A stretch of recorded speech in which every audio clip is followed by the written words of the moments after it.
doing my best Richard Holdner impression.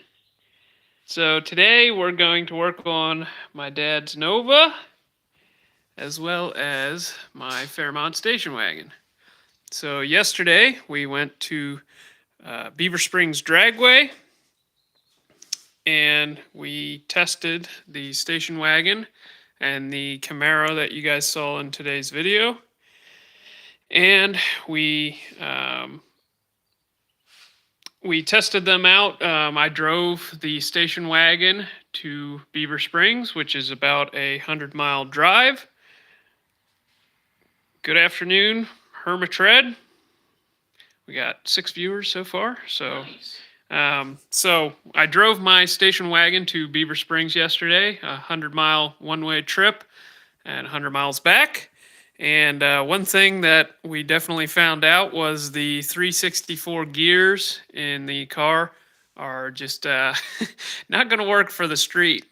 Cruising down the highway at 3,000 RPM at 60 miles per hour was definitely wore me down. So what we are going to do today is we are going to take the rear end gears, which has the same axle spline count on my dad's Nova.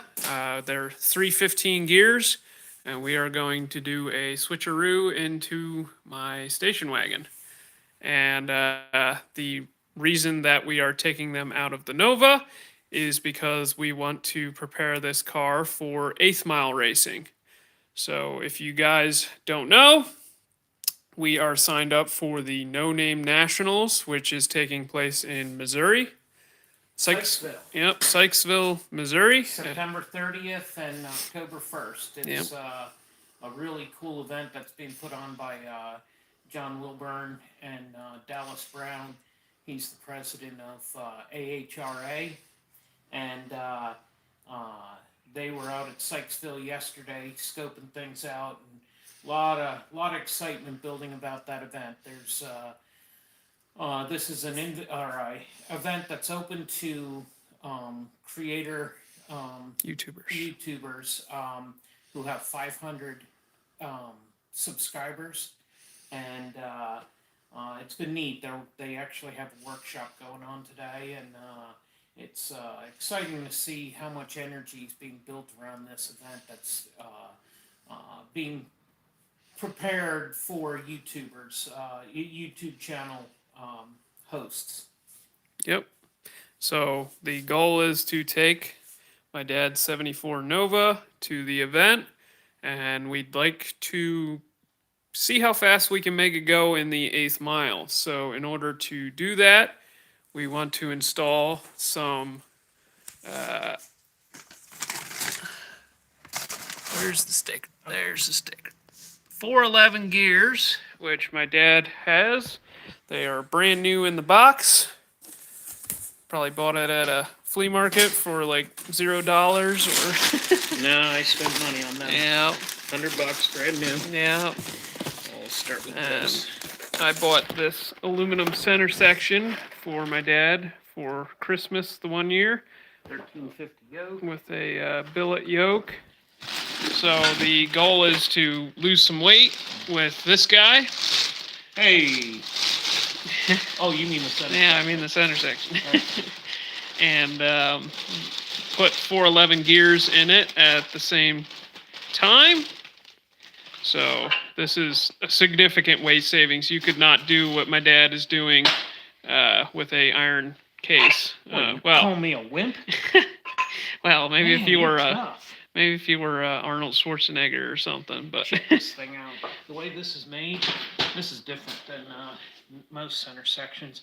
Most center sections come down and they're cut off here, but they add additional support. This has the front ring all the way out here, and it just adds this much more support to the support. Yep. So we'll get this set up. I actually want to do a video on how to set up a 9-inch rear end, and hopefully we can. Oh, you got a shim in there or a O-ring. Yeah. Well, I want to do a video on how to set up a 9-inch rear end. Going through the pattern and that kind of stuff. Getting the pinion depth set right and getting it to touch the ring gear in the right spots, and so you don't break stuff or cause premature wear or howling. That should be a fun video. But I guess we'll give you a brief overview of the car as it sits. It is a D-stroked 6-liter. So that means it has a 4.8-liter crankshaft and rods. And we have a set of forged pistons that we got from a blown-up LS2. And we bought that LS2 for like $50 or something ridiculous. $250. Okay, 250. 250 bucks. Block, complete rotating assembly, the aftermarket pistons, set of heads, an intake, and some covers. But yeah, the whole package was $250. Yep. So that had those forged pistons with it, and I was just weighing things one day, and I found out that those forged pistons weighed almost identical to a 4.8-liter piston, and that got my the gears in my head turning, and so we made this D-stroked 6-liter, so it displaces right around 5.3 liters, so yeah, it's the short stroke with the big bore, and because of the big bore, you can run square port heads. So it has a set of 821 heads, which the square port heads flow significantly better than the cathedral ports, like these guys, the 243s or the cathedral port. The square ports flow quite a bit better. So you get the big bore with the short stroke, and that means lots of RPM. And then we did a big block Chevy water pump conversion. So these adapters, which are buried in here, they adapt from the LS pattern to a big block Chevy pattern. So it has an electric water pump, LS1 accessories, and you'll notice there's a lot of belt material. We've actually shredded quite a few belts on this thing. That's been one point that has been a real pain. I made this custom manual belt tensioner, and if you watch people like Cletus McFarlane, you'll know that getting belts to stay on these LS engines can be a little bit challenging. I'm going to take over this, and you're going to take over the TV and the technical crap, because the chat is not coming up. Hey, sorry about the little technical difficulty here, folks, but I'll walk you around the car. If you have any questions, feel free to ask. But that's the office. That is one of the most comfortable cars I've ever raced in. It's other than it gets super hot because of the dark colored roof, but very comfortable. Floors welded right to the factory frame. You can see the factory frame is still in the car, and then it goes to frame connectors that are welded into the end of the factory frame. The cross member across the car is inside the chassis, under the knee area, and all this sheet metal is all made out of scraps and pieces that we got from a guy who deals with junk sheet metal. Factory dash. We moved the bulkhead around. The roll cage is all bits and pieces from pieces that were cut out of other cars that were upgraded. It's got a gold box. We've got a lot going on in here. That's the scramble button right there. The parachute is now mounted up here. All the controls are up here, right in a perfect spot to bang your head when you forget about it and climb in here too fast. Puts a big old noogie on your head. And then we've got The trans brake button is out close, so that as soon as you let go of the trans brake button, you jump down onto the shifter, and we've got the line lock right there. And Calvin gave me traction control here. I can turn it on and off as track conditions deem us it necessary. We can see what's going on in front of us. We prefer to run without the traction control. It's set up somewhere between 5 and 10%, but it's not uncommon on some no prep tracks that you can actually really use a little bit more slip. So you got options there. You can see what's happening in the cars in front of you, and gauges from a flea market. There's nothing special about this. Doors all hollowed out, handles moved up into a convenient spot. Volkswagen Beetle handles. Oh, Yeah, those are off a Volkswagen Beetle. how about that? The door handles. We chopped out everything in the C pillar and the B pillar, and got as much weight out of the car as we could. This is a pretty neat car. Stiffener up above the windshield here because everything above it's been cut out. And what we're going to do is lift this up and get the 9-inch center section out.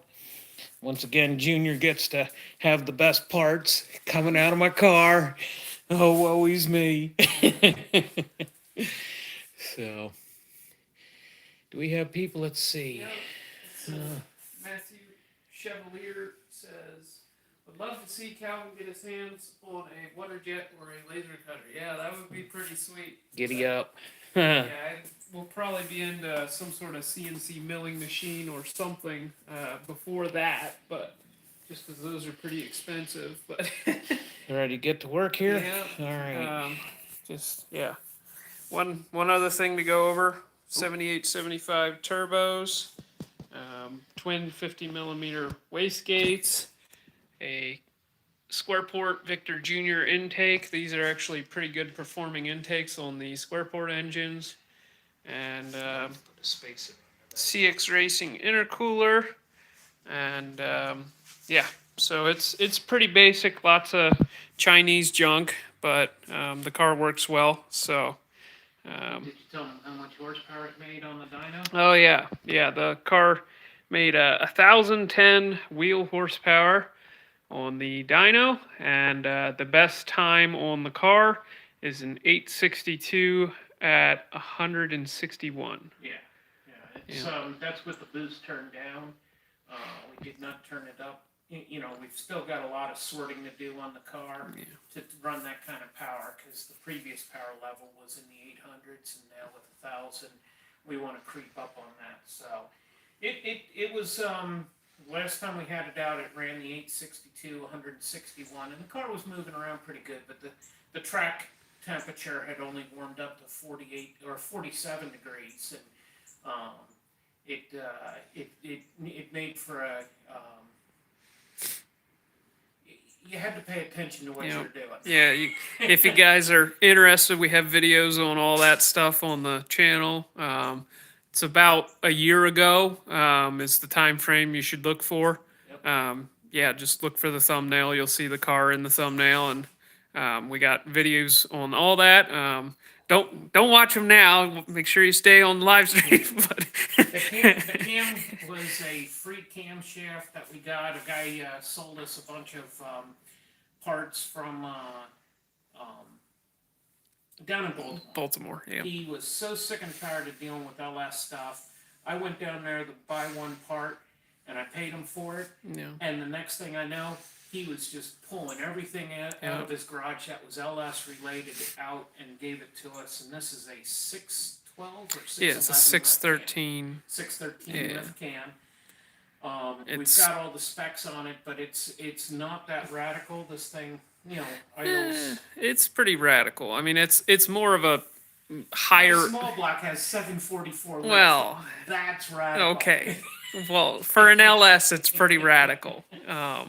I mean, it's like 235 ish intake and like 252 exhaust.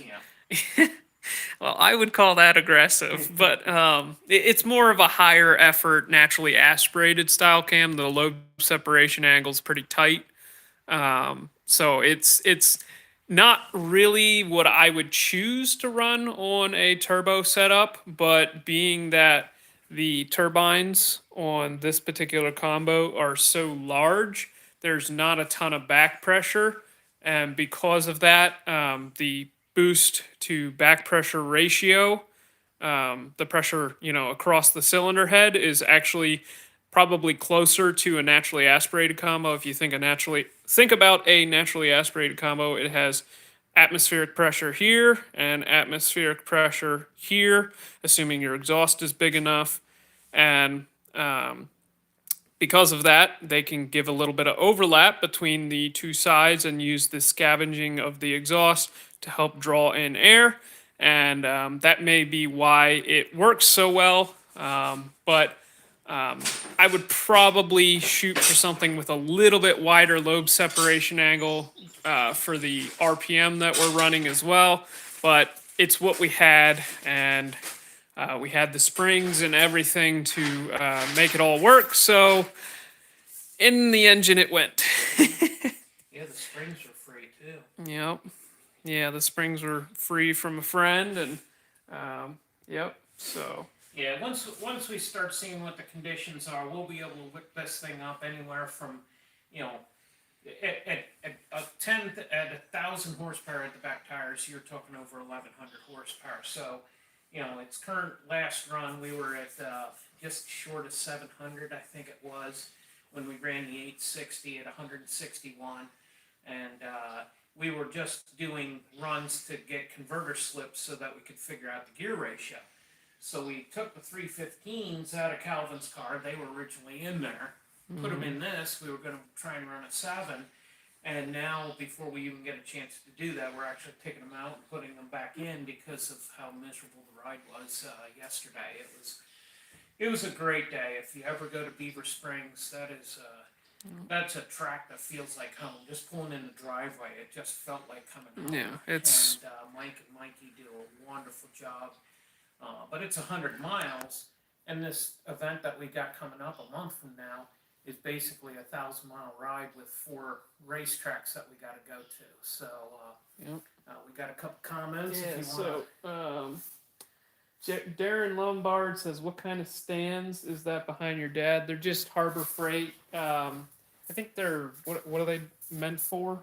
Well, it's for working under a car and supporting things Yes. under the car. I just cut them down because I had to do a bunch of work under a car. He ended up lopping like probably a foot off the bottom of them. Yep, and they still come up. Yep.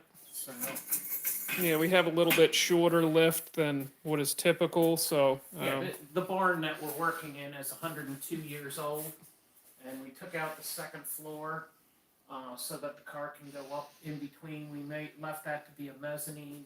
This is a shelf where we got the heater and the air conditioner and air compressors over there. And so it's a small building. We're limited on height, so the lift is only 12 feet, which, fortunately, compared to Calvin, I'm short. yeah, The big I always giant over there bumps bang his my head but- on stuff. So it's okay. I got brain cells to spare. Really? I don't know. I don't know if you're using the ones you got. Yeah. Matthew Chevalier says, would love to upgrade my dad's 69 Nova from Gen 1 SPC to a boosted LS. Yeah. See plenty of them in the junkyard. Yeah, it's a great option. They're really, really hard to beat. The Gen 1 small blocks are just, the cylinder heads you get with these and the block strength and they're just better. Crazy Foot 490 says, hello, I'm here. Hello, Crazy Foot. Good afternoon. Matthew Chevalier says, I may have missed it, but what engine management is on the Nova? You did miss it, but that's okay. It is a Mega Squirt Gold box, and we have all of the I/O being taken advantage on that. Definitely logging as much as we can on this car, and we are taking advantage of the closed loop traction control and everything. John Frostbite says, "I love visiting Beaver. You need to get up there. The McCrackens have made quite a few improvements to the track. If you guys haven't been there recently, you need to get up there and check them out. They just put a cover over the concession stand, and it's awesome. They're doing such a nice job with the track, and it's awesome to see a track investing in the spectator experience and something you don't see everywhere. So, yep, yep, gold box. I'm going to take this up while you're talking to folks. Yep. Sorry for the noise, folks.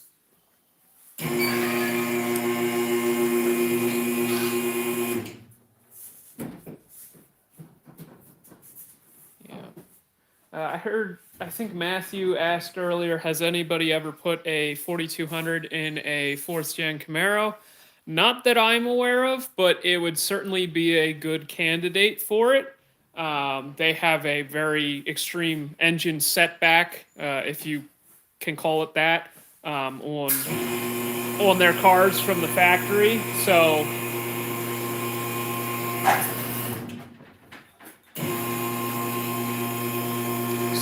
yeah, it probably would be a good chassis to try one in, just because there's lots of room in the back.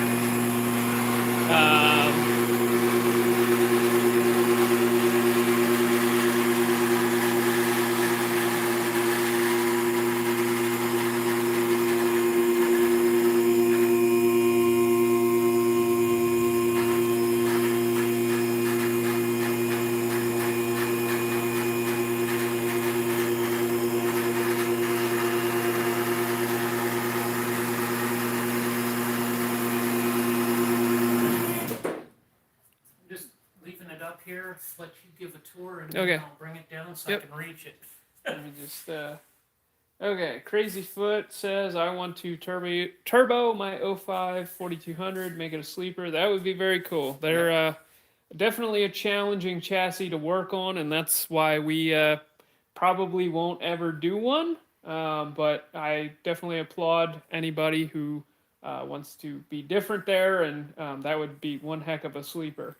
Yeah, 2 companies are in the process of making manifolds for that, so keep your eyes open, and Yep. we'll see where that goes in the future. Yeah. So Ben Harron, was Calvin a gearhead before engineering education, or did he find a personal use for his knowledge that just stuck? I'll answer that one. Yep. Go ahead. He was a smart young man all his life. Both he and his brother, I knew they had the capacity to be engineers, and they both got their engineering degrees, and now I'm going to brag like a proud daddy. They both graduated with honors, and Cameron graduated with distinction and honors, and the whole time through college, that knucklehead didn't even get a single C. He got nothing but A's and B's, and very proud of both the boys. So I get to brag. Yeah. What you don't see is he's turning red in the background. But he always helped me out in the garage. I got pictures of him when he was 4 years old, helping me work on small block Chevys, working on injector systems. And one of my favorite pictures, he was still in diapers. He's sitting on the valve cover of my big block Impala, helping me change a master cylinder. So you know, it's to have the opportunity to cross a engineering degree with modern hot rodding is really a strong combination that give you an opportunity to chase some of the craziness that we're doing. Yeah. He's still red, by the way. Yeah, we'll have to wait to show me on camera. Boost Willis says, getting ready to work on my Fairmont. Hope to make some noise today. Good luck. That's awesome. Yeah, we're a big fan of the Fairmonts, as you can see. Okay, Crazy Foot says, gathering knowledge from from y'all's videos. Yep, yeah, we got a lot of stuff out there. Yep. Darren Lombard says, do you know of a ECU that will be self-learning and can replace this factory units and still talk to body control module. The Max ECU can do some of that. It depends what GM. I don't know what vehicle you're talking about, but I know Max ECU has a lot of advanced CAN capability. Like it can emulate the GM CAN bus, so that you can drive like dashes and stuff. But yeah, it depends what factory vehicle you're talking about. Matthew Chevalier says, always loved the 4th gen Camaros, but if I were to grab a 6-cylinder up and toss a 4200 to keep it a 6-cylinder life, that would be cool. Love what Cooper has done with his DJZ swap. Yeah, I was actually thinking of Cooper when I was thinking about the 4200 and the 4th gen. That would definitely be. You can show yourself now. The redness is well, yeah, we can actually set this here. What are you going to show them the pipeline? Well, yeah, we got to show this still. Okay, let's just get through the comments real quick and then we'll. I'm wanting the same 05 GMC Envoy, Calvin Dad. Yeah, Matthew Melton said, yeah, he's wanting. Oh, he's responding to. Okay, Calvin Dad, are you willing to do this for me? Obviously, for monetary purposes. I don't know about that.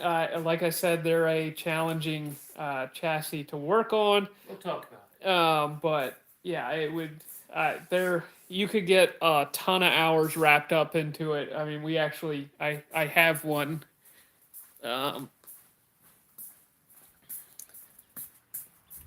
There's one sitting over there. You can kind of see it, but yeah, that yeah, just pulling the engine out of them is such a pain. So,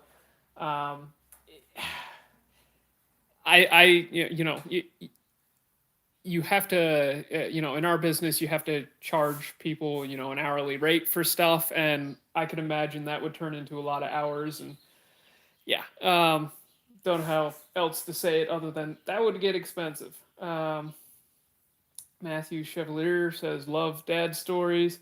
Have pictures of my son, now 8, in his diapers under my El Camino, working on installing an LSD. Well, there you go. Darren Lombard, what's the combo in the wagon? We will go over that in a couple minutes. So let's finish. It's also on the YouTube channel. So Yep. It's got a whole bunch of.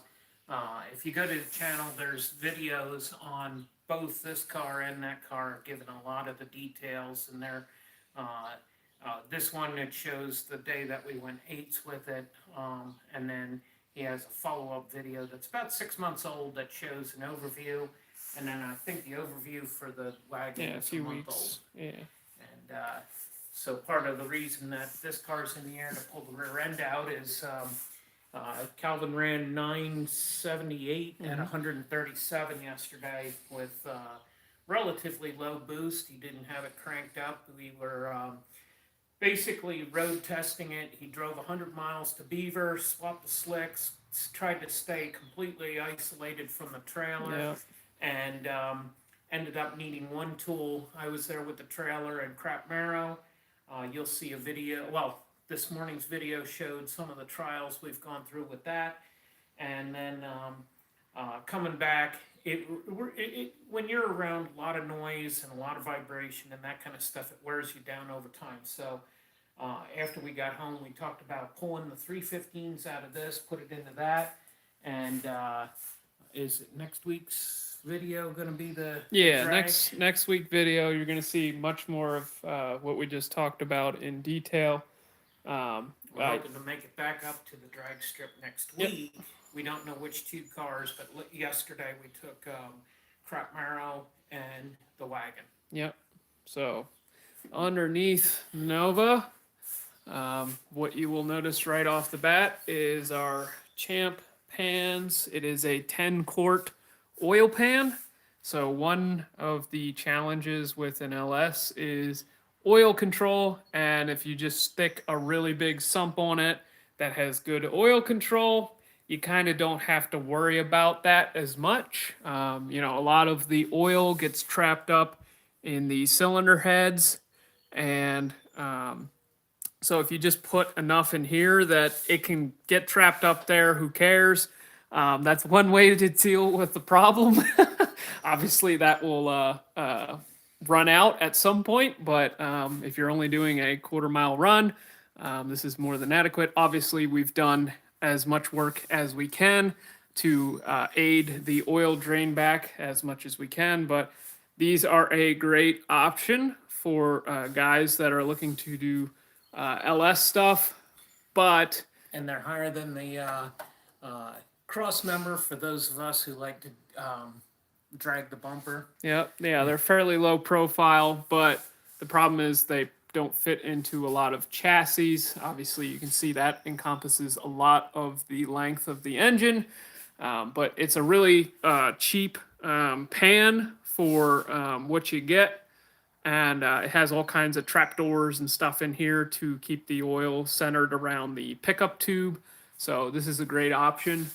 From there, we have a Transbrake Turbo 400. That's pretty standard, built for 1,200 horsepower, I believe.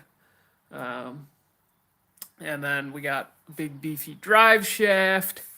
And then we get to the rear end, which is a Ford 9-inch. And Dad, I think you had to straighten this one pretty good, right? Or you did it with the tubes. Well, I did it at the ends. Yeah, so this was, where did this one even come from? Oh, I think I made this for somebody who ended up not using it Okay, and then bought it back from them. yeah.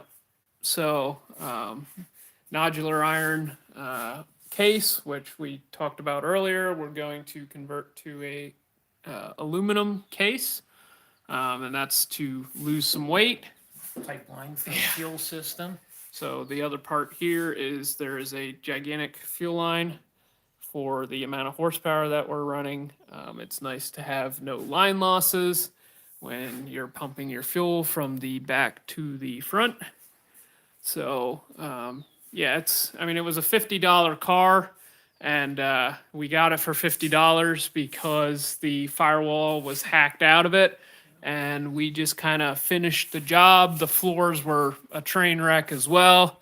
And we basically just cut everything out that was heavy and in the way and made room for the new stuff.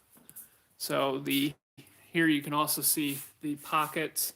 We converted the car to a 4-link. So these are the factory lower leaf spring, or not lower, but yeah, the factory front leaf spring mounts that my dad welded some tubes in here to convert to a spherical rod end. Yeah, and they're reinforced, and there's additional reinforcement to keep them from tearing out the factory sheet metal here. Yeah, and then This is all factory floorboard all through here. Factory frame rail, front to rear. and then he added some upper 4-link points. So it's a parallel 4-link, but it's offset in the top, and Narrowed down the frame rail here for Yeah. tire. so yeah, there's the factory width here, and then that's how much it was narrowed down to give tire clearance. It's a 28-10-5 car, so we were originally small tire racing it in some no prep stuff, but all the bolts had to get replaced when they got filed off from wheel stands. yeah, so it's certainly not the most fancy of setups. You know, it's wouldn't hold a candle to like a Ryan Martin's Camaro, but you know, it's I like it. It's a cool car.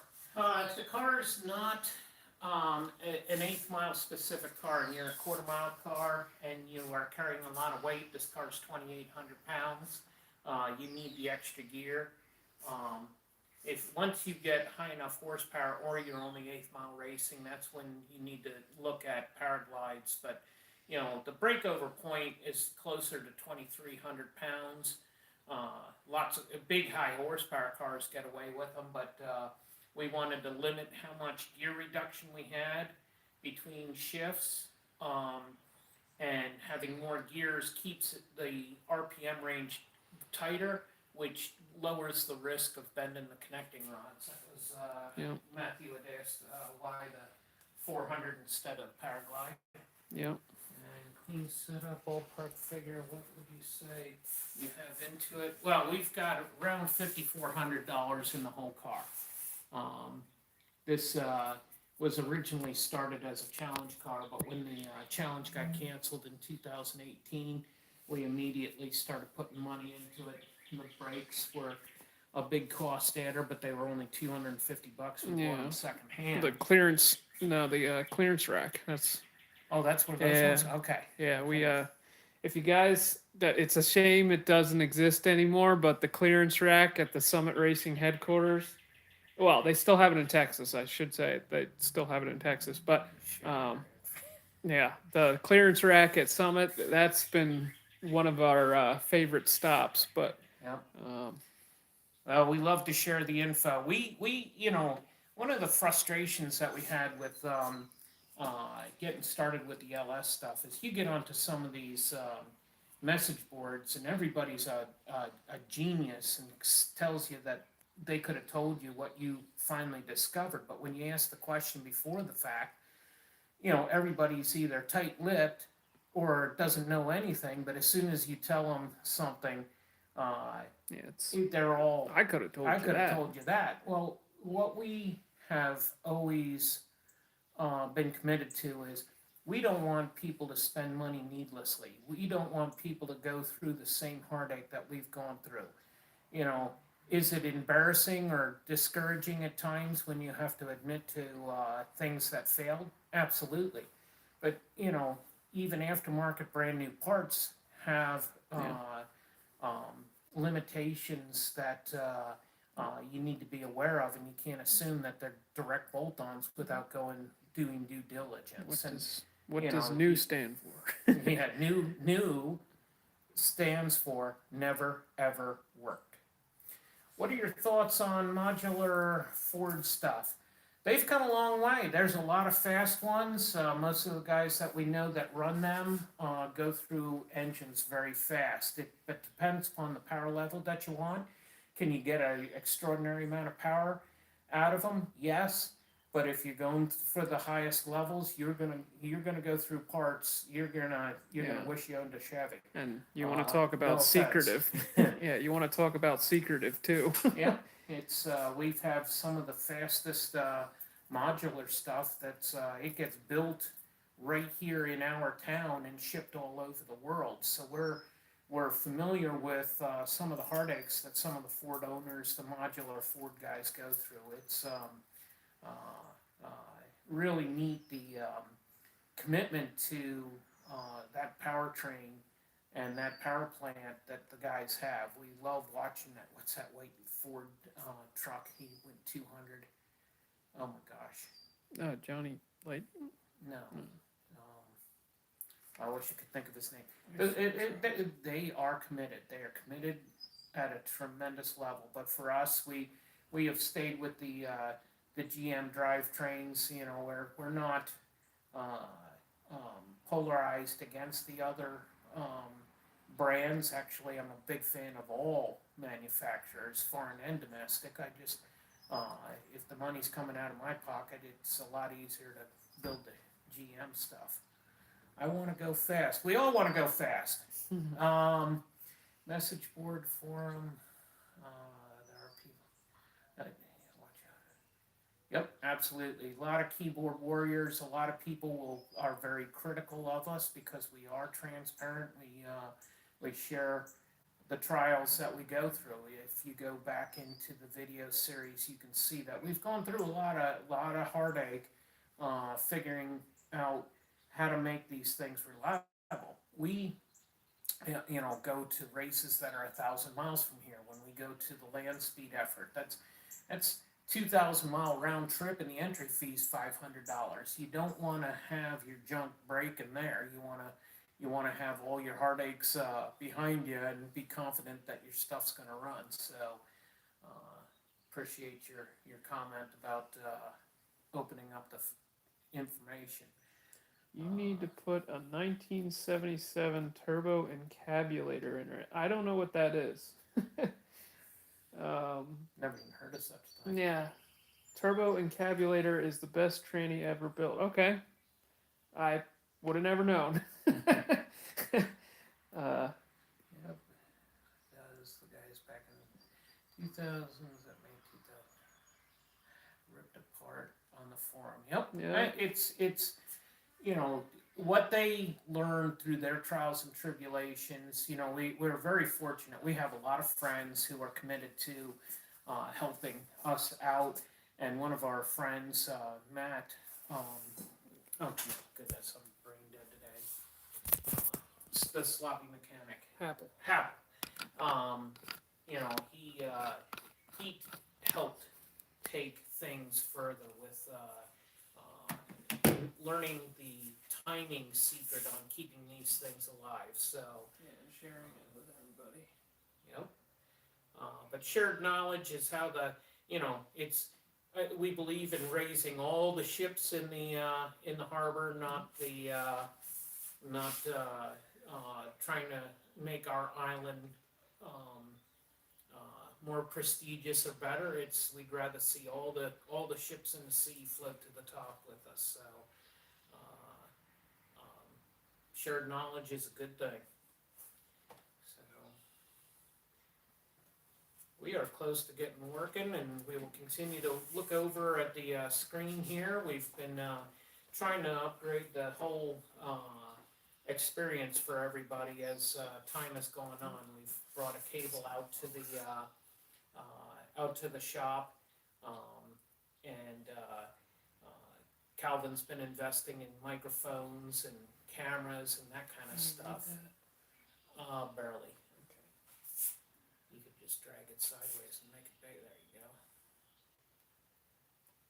Sounds like a flux capacitor. What's that? That turbo encabulator. Oh, okay. I missed that. Yeah, that's what I was thinking. I was like, I have no idea what that is. Yeah, well, let's scroll with. Yeah. Also keep slow. Timing. What total timing are you running? My goodness. What was it? 19 degrees? No, 16 degrees at 28 pounds of boost. What's that? Somebody asked what timing we were running. I'm assuming on this car. You talk about that. I'm going to start working. Yeah, Matthew Chevalier, what total timing are you running? That's a loaded question. Depends how much boost and depends at what RPM. So one of the challenges of running a stock bottom end, you can't see me, I'm over here. So one of the challenges of running a stock bottom end is you need to basically limit the amount of torque that the engine makes. And that goes for any engine. You know, every component has a torque limitation. Torque is proportional to the amount of cylinder pressure that's present, and the amount of cylinder pressure that's present is the amount of load that you're putting on your connecting rod. So basically, you want to limit the amount of torque that you make, and by limiting the amount of torque that you make, what I mean is you need to reduce the amount of ignition timing that you are running at the lower, mid range RPM areas. So like 3 to 5,500 ish on an LS. That's normally where they make peak torque, and you want to reduce the amount of timing that you are running at those areas in order to make your connecting rods live. And then as the RPM increases, you can start throwing some timing at it.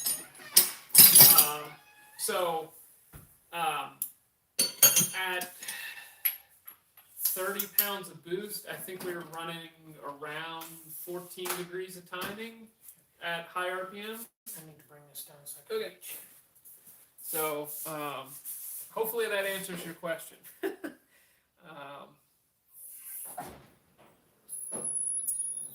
Okay, Matthew Chevalier asks, speaking of speaking of, how had YouTube changed your hot rodding life? It's definitely changed quite a bit. We're thinking a lot more about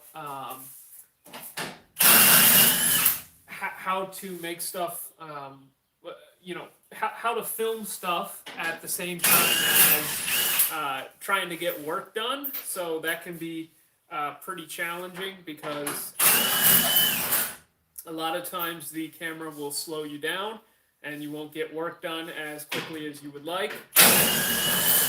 So, yeah, it's changed a lot in how we do work. We're also trying to put more effort into making stuff look more presentable and more clickable, I'll call it that. Definitely have been putting a lot of effort into thumbnails recently. I don't know if you probably have noticed, trying to make the YouTube videos appeal to a wider audience. So we've also had a lot of opportunities with sponsors and that sort of thing.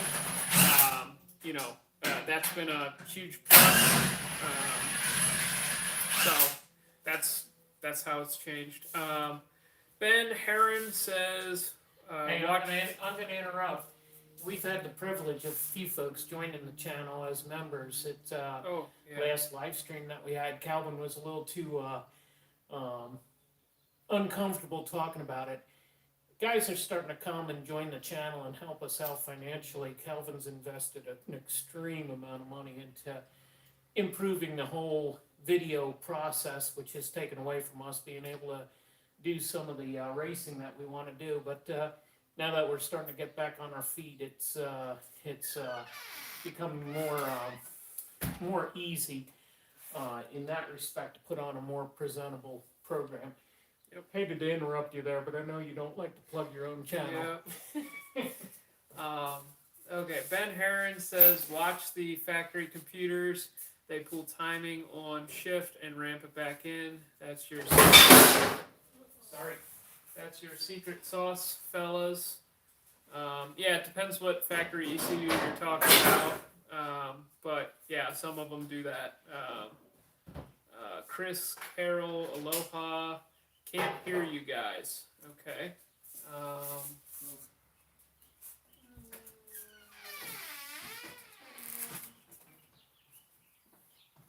Okay, I think people can hear us.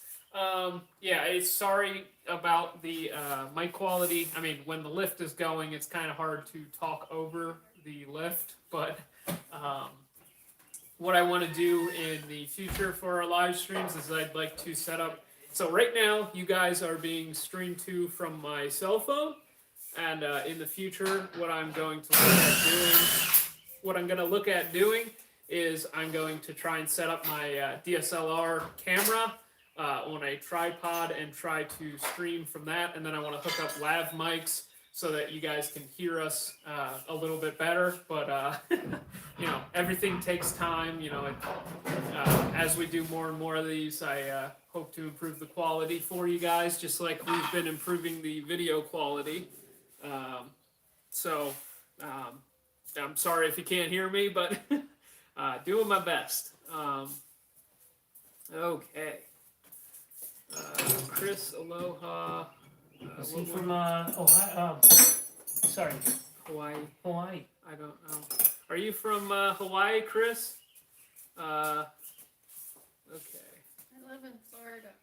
Hot Rod Pokemon says, what do you think the limits on the 4200 is? Definitely, if you're talking about stock bottom end, the connecting rod, I believe, is the limit. If you're talking about, like a build bottom end, I would say probably either head gasket or the block strength, and they may coincide with one another. You may run out of block stiffness, and that may cause you to blow head gaskets. Calvin, shift in the park, I'm not tall enough.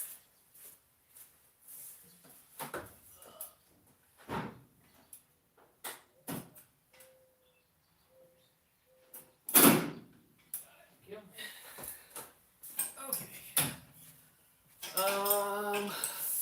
Curious if a 4200 would fit well in a Datsun without the extension you guys added. You're gonna need a pretty severe hood scoop, and I don't know if it would. Well, you can make anything fit. You may have to push the firewall back, and you may need a massive hood scoop, but it's hard to say. It fits well in ours, but we have a hood scoop, and obviously we've extended the front, but I think I saw somebody actually try it in one, and it actually seemed to fit decent. So I'm going to say yes. They had a real shallow pan on one that I saw recently. Okay. Yeah, my dad said they had a real shallow pan on one that he saw recently. So, yeah. Oh, okay. Have you played with a Phytech system? Yes. I have a 600 horsepower power adder on a 2.6 4-liter or 4-cylinder. Can you close the hood? Running 10-inch pounds. I'm trying to get rid of the distributor and go trigger setup. I've not played with a Phytech. We used to own one, but I have not played with one. I hear that they are a nightmare to deal with, but I have never actually played with one directly. Chris Aloha. Okay, he's responding to somebody else. Okay, Matthew Chevalier. It does. Appreciate it. Okay. Kevin Gray. I'm thinking of drilling and tapping the balancer for 2 small set screws. Place them 180 degrees apart to trigger the sensor. What are your thoughts? You might need a few more poles for your crank trigger. I don't know if that would be like a 2-tooth reluctor. You might want a few more than that. If you think about, sure, people have run engines on like old school crank triggers for a long time. I'm okay. And they only have 4 poles, but the more poles that you can get, the more accurately the ECU can calculate the engine position to be in between those poles. Especially if you're doing traction control, you may want to give them a tour of what you did here and up there. Yeah. Since you're having problems with up there. Am I? Not on this one, but on other ones you said 5. It's not so much the number of poles, it's the there's just noise. But yeah. Okay.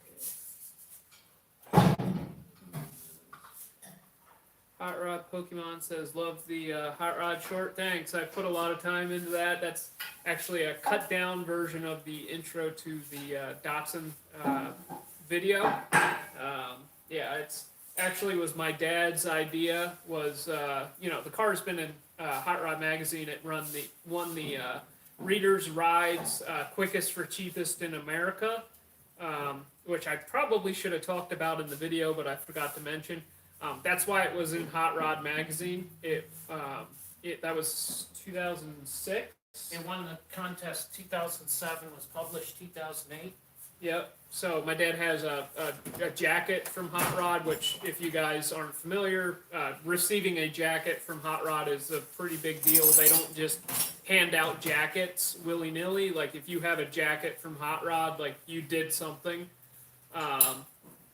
So he actually won a jacket for, he entered the competition, and we had been doing the Grassroots Challenge for a couple years at that point, so it was kind of a shoe-in. We won the drag racing portion of that event many times, so it made sense for us to enter. That's why it was in Hot Rod magazine, and he came up with the idea to he just said to me in the truck, it would be cool to start the video off with like, what do you ever wonder what happened to old magazine cars? And that's kind of how I made that video. I just took that question and ran with it. So Yeah, Datsun's been in 14 magazines, a calendar, it's been part of advertisements, it's been the subject of a Bang Shift article. It's gotten a lot of publication, but it's been parked in the barn for years, and I just thought it would be a neat way to bring that thing out of the barn. Yep.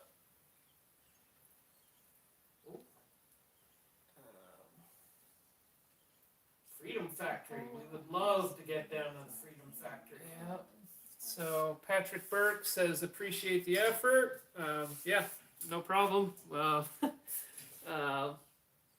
Matthew Chevalier says, I feel you. The last project I've been vlogging, all of it takes a lot of time filming and editing, etc. But I love it. YouTube has really has helped really fund the projects. Yep, yeah, it's a lot of time. You have to think about, okay, how am I going to show this and not lose the audience? Shopcat Industries says, hello, Calvin and fam. Hello, Shopcat. Good afternoon. Chris Carroll, aloha. I live in Florida and got to see the Fairmont at the Freedom Factory. You're talking about James's Fairmont, I assume? Yeah, that thing's cool. Matthew Chevalier, you're doing well, and we'll get there with the lives. Yep, yeah, everyone, we've been slowly improving, and I hope you guys have noticed that. Chris, okay, aloha is your last. Okay, I'll literally my mom told me that like 5 minutes ago. A hola, not aloha. Plural is this way. Okay. And Okay. A hola, not aloha. Sorry, dyslexia or something. I don't know. Hot Rod Pokemon says, does the 4200 have lots of vibrations? The harmonics of the motor.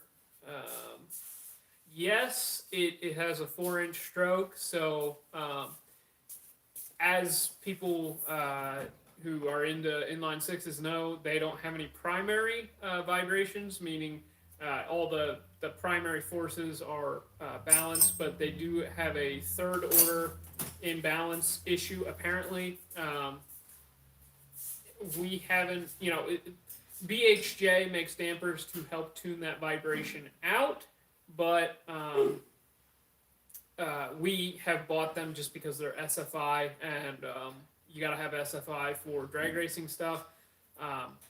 I'd love to put dampers to the test, like the stock dampers, because the O2 engines have a dual mass harmonic damper, and I can't imagine that was cheap, and they were obviously trying to solve some issue that they eventually cost cut out of the product, because they later went to a single mass harmonic damper, and I'd love to do some testing with the early damper versus the late damper versus aftermarket damper, but that's really hard to do without damaging stuff. And we need SFI anyways, but maybe someday in the future we can mess with that. But yes, they do have harmonics issues, just like any engine. V8s have harmonics issues. That's what a harmonic damper is for. Hot Rod Pokemon says, I miss the magazine stuff. Yeah, it's been a pretty big bummer to see a lot of the magazines going away. Motor Trend closing out like just about every magazine. I was raised on magazines. I only got into the internet stuff, I guess a little bit later in life, but forums and now Facebook have kind of taken over, and the internet. But it is nice to have something on paper, for sure. Chris Carroll, ahola, not aloha, ahola, say, want to see more of the stretch Dachshund. Yep, we'll be doing more videos on that soon. Ben Heron says, don't skip on crank reference, just trust me. I fought bad idea for months. You can cheaply build a crank trigger from Amazon available parts. Yeah, I agree, Ben. You can buy trigger wheels, like 58 tooth trigger wheels and stuff. I was actually planning to convert my wagon to a 58 tooth at one time, but ended up sticking with the 7 tooth, and it does the job. But you know, you'd probably be better off with more teeth, but it works.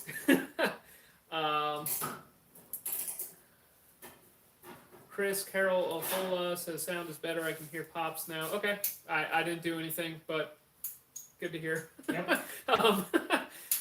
Kevin Gray, the distributor has 4 teeth. Some ECUs let you trigger off of the distributor.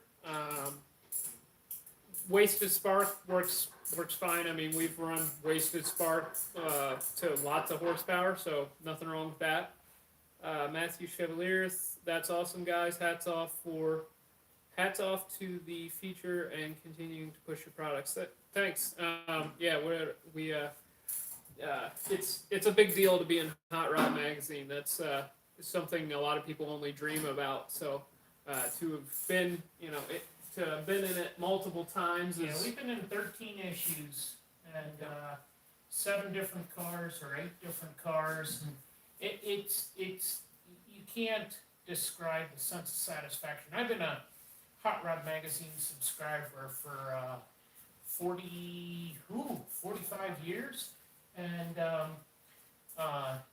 it's an honor to be in that magazine, especially years ago. There's a million people out there every day that were trying to get into Hot Rod Magazine, and as they've changed over the years and things are more internet based, it still carries the same prestige. But we've been in there for land speed stuff, and don't get ahead of yourself yet. Get the brakes off.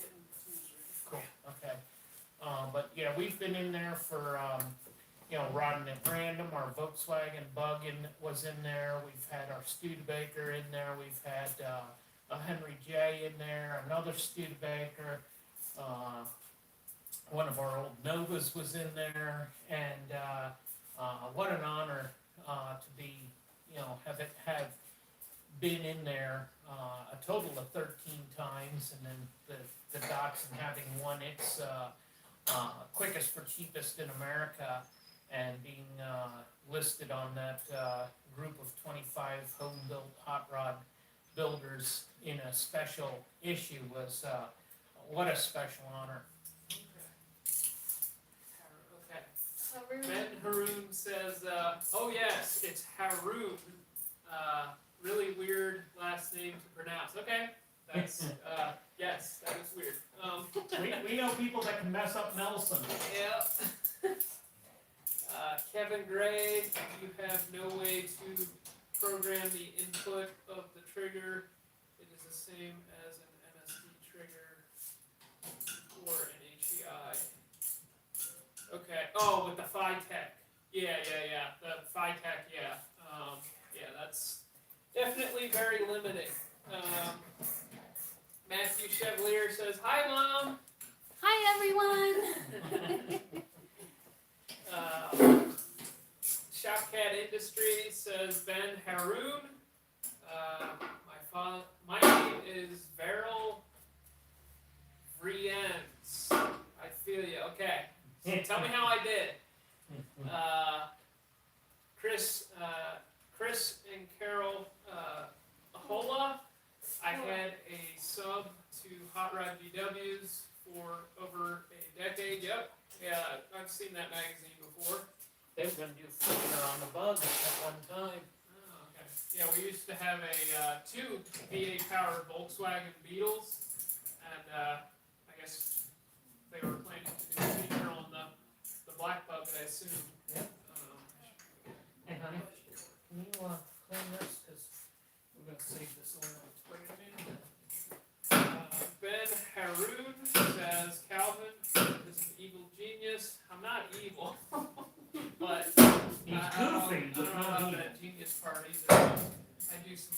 stuff sometimes, but so does everybody. You guys are lucky that he opens his mad science mind to the world. Took me a lifetime to learn half the knowledge he carries in his big toe. Love the help, guys. Yeah, I mean, I've definitely had a lot of opportunities that a lot of people don't, and you know, I'm trying to take advantage of it. So, I'm gonna go find a bike for you. Matthew Chevalier, definitely nice to have something tangible in hand.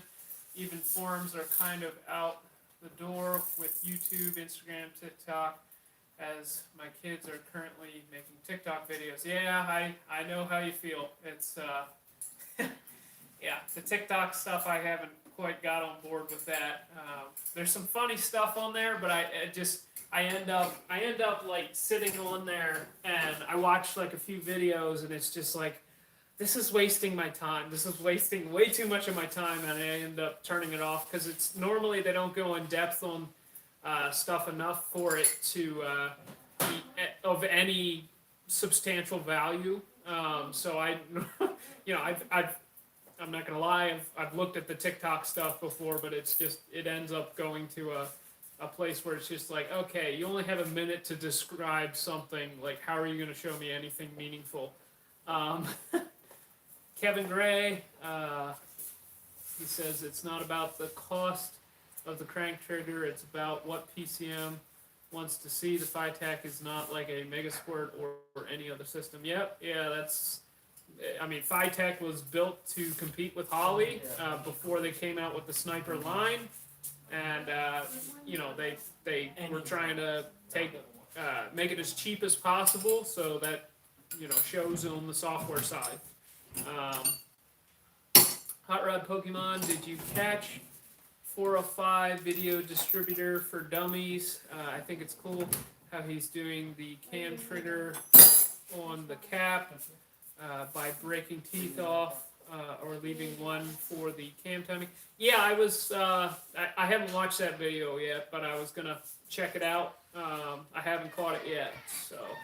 Matthew Chevalier, love the channel. Calvin, Dad, Mom, enjoy your Sunday, and we'll catch up with you guys later. Gotta be lazy and feed the 3 kiddos. Yep. See you later, Matthew. It was good listening to, or, you know, good hanging out.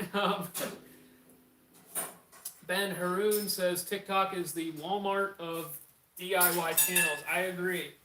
It's just not enough time to actually do anything of any sort of value, in my opinion.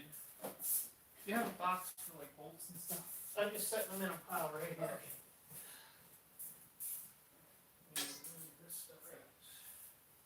And then, can you take care of the traction, this? Or we just done bolting it from there? Just leave it there. Okay.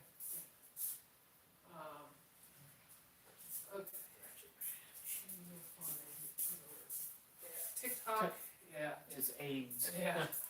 I wouldn't go that far, but There's It's a just- lot of crap on there too. yeah, there's a lot of crap on there, but you know, there's some stuff of value on there. It's you know, to each their own.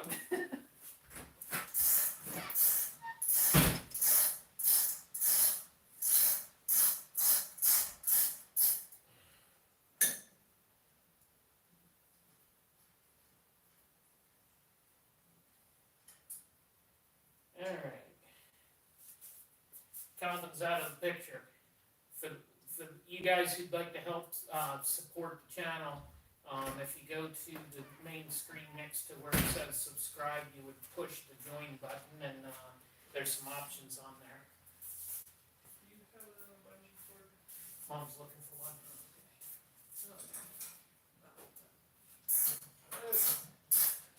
Feel free to ask any questions you guys have on, you know, 4200 stuff or whatever. You know, lots of engine management stuff. I'll try to answer it as best as I can, and or if you have any ideas for videos that you might want to see in the future, feel free to leave comments.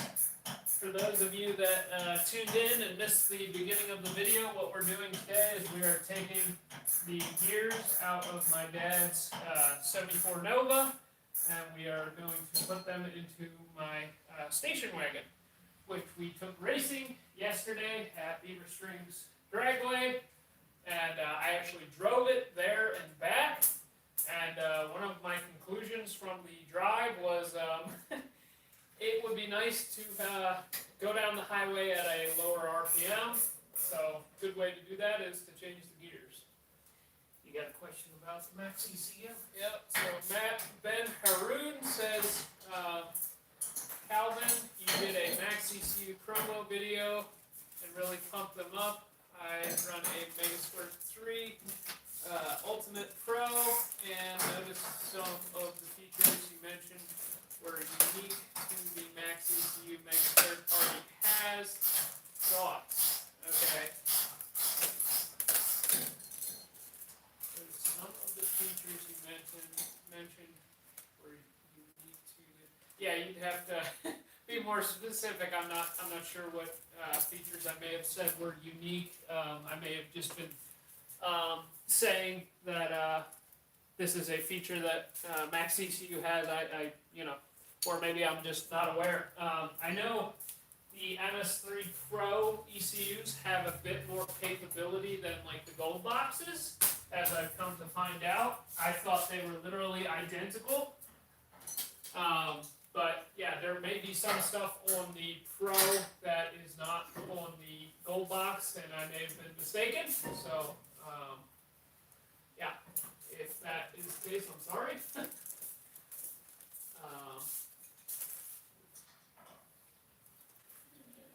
Yeah, I mean, I know the I/O stuff at the very least. That's something I've never seen on any other ECU. The ability to program your train straight button so that you can just hit it and it latches it in for a cooldown feature, like what I showed in the video. I've never seen that on any other ECU. Yes. Okay, Ben Sheena asked what was the injector phase angle that worked best on the Camaro. I know with the best cam they give you the numbers to in the Holly. Okay, to put in the Holly. This is injector end angle, which is the time at which the injector stops spraying.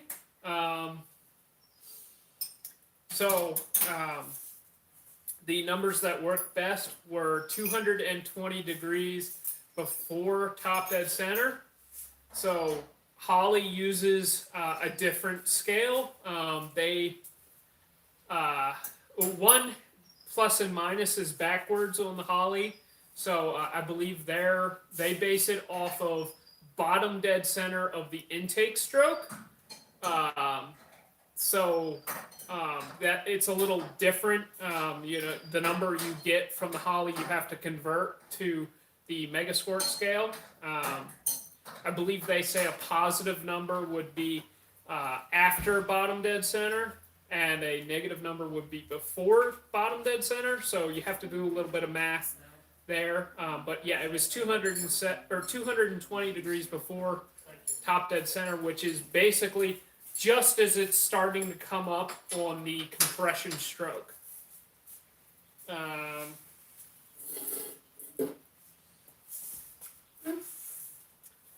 Car Camp says, I've got a Buick Rendezvous that desperately needs more power when I'm looking I'm looking into either a LS4 North Star or a 3.8 liter supercharged. It will also become all-wheel drive at the time of the swap. That's cool. I'm not even sure what era a Buick Rendezvous is, if that's like a more of a classic, or if that's more like a 90s car, but That sounds like a cool swap. You're Yeah. showing how young you are. I have no idea. Is that the front wheel drive Buick? The one that's longitudinal with the weird looking transmission? Yeah, it's transfer. Oh, it's transverse. Okay. Yeah, I sounds cool. I mean, the LS4 experience that we've had is if you try to do high performance stuff, it's rather difficult. You know, you got to get a transmission that will take the power, and that pretty much only leaves the 4T80E. And we struggled for quite a while trying to get the shift to not be so harsh. Calvin still holds the ET record for that platform. Yeah. So we still hold the ET and the mile per hour record. I got mile an hour. Dad has the mile per hour record, and I have the ET record for the LS4, front wheel drive LS4. Yeah, they're neat engines. I imagine on a street car it would be a lot more fun, but in a race car, I can tell you it got to be very not fun. North Stars, that's actually something that I think have a lot of potential. Once you get solved the whole head bolt problem, I think they have a lot more potential than people give them credit for. And Yep. And North Star Performance carries a head bolt kit. Yep. That solves the head gasket issue. And then once you get past that, that platform is an awesome platform. Yeah, I mean, as we've played with the 4-valve stuff on the 4200, my want to play with more 4-valve stuff has grown quite a bit, and we've actually looked at potentially doing a North Star in the future, but it's going to have to be the right chassis and all that, and it's hard to not do LS stuff just because it's so popular. I know a lot of people complain about it, but what we have noticed is the more LS stuff we do on the channel, the more attention it seems to get. You know, there's a small, I wouldn't call them a minority, but there's a small, relatively, there's probably large. There's a group of people that absolutely hate the LS stuff. They just stop putting it in, you know, my RX-7. You know, stop sticking them into stuff they don't belong in. But there's a huge amount of people that absolutely love the LS platform. And all 13 people that hate the LS are very loud. Yes, all 13 people that hate the LS are very, very loud. Sorry for the noise. 13. That's Yeah. a joke, honey. Yeah, it's a joke. Yes, I know. There's more than 13. But yeah, we're definitely going to be doing a lot more LS stuff, and I guess for the people that tune into the live stream, I will give a little bit of a sneak peek. The engine that you see, hang on, right there, that is a Gen 5 engine. So we want to play with the Gen 5 LT engines in the very near future, so make sure you stay tuned for that.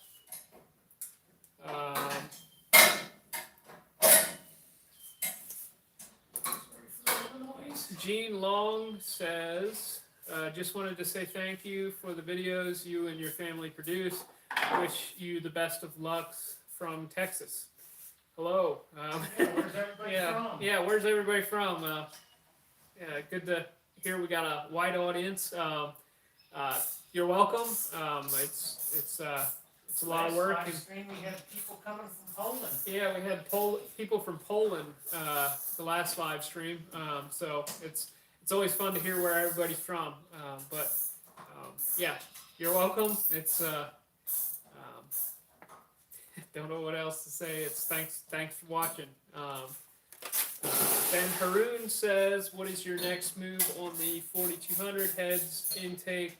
Perfected bump stick profiles. How are you going forward from here to hit the Holy Grail 1000 horsepower mark? Okay. We want to do other things before we hit 1,000 horsepower. Yeah, we wanna. There's a few milestones on the path before we hit 1,000 wheel. But if you haven't seen it, Ben, we are planning to put a Vortec 4200 in our Datsun 74 Datsun 260Z. Grab the camera. Yeah, I'll show it to you here in a second. And the goal with that car is all-out race car. The car weighed 2,300 pounds with driver, with an iron small block and aluminum heads. And the goal is hopefully with an all-aluminum engine. It weighs, in turbo stuff, it weighs right around there as well. 2,300 pound car, very small frontal area, very aerodynamic. So the goal is to make that go very fast, as you can guess. And so that car will be probably our all-out performance, basically test mule. That car. I mean, sure, it has some sentimental value to us just because my dad's owned it for so long and it's done a lot of stuff for us. But if it gets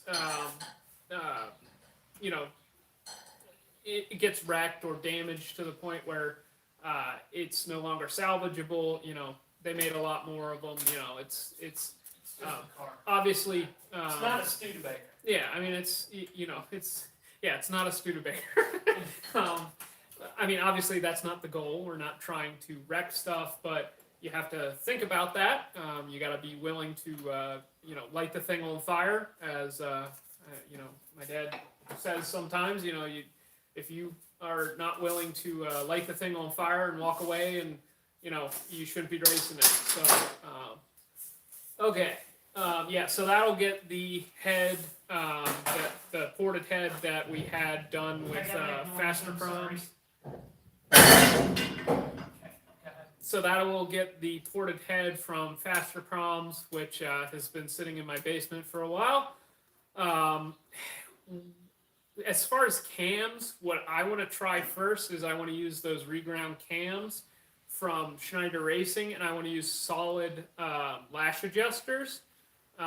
So it's basically a solid valve train, and I'm going to try that first. If somebody gets on board and wants to sponsor a custom ground cam, as a sort of development thing where they want to start developing cams for the 4200, I'm certainly not going to say no, but we'll see. Giga Bachi says, "Death to the LSX, long live the Barra and Atlas dinosaurs." Hey, we like them both. You're gonna see Atlas content. You're gonna see LS content. Gonna see LT content. Yeah, you're gonna see LT content in the future. Hopefully very soon. Northern California. Don't be surprised if you see a 3-liter Dodge inline 6 in here at some point. Car Camp says 2004 Buick Rendezvous 3.4 liter 4L65E. Oh, 4T65E. I assume that's what you mean. Looks like a square crossover. I'm looking to swap an LS4 for T65E HD with all-wheel drive. That would be cool.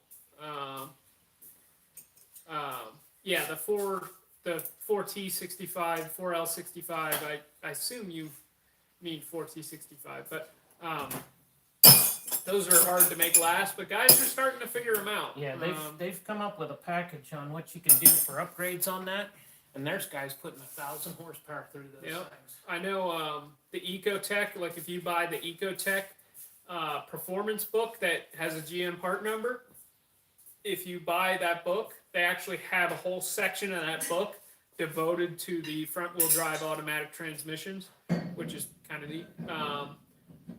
Laced Out says he's from Tampa, Florida. Hello. We got Northern California, Georgia, Salt Lake City, Utah. Hour and a half from Kansas City in El Dorado Springs. Yeah, Missouri. Make sure you talk about the no name. Yeah, we're gonna be in. How far from Sykesville will you be on September 30th? Yeah, how far from Sykesville, Missouri are you? We're gonna be there on September 30th for the No Name Nationals, which is what this car is for. It's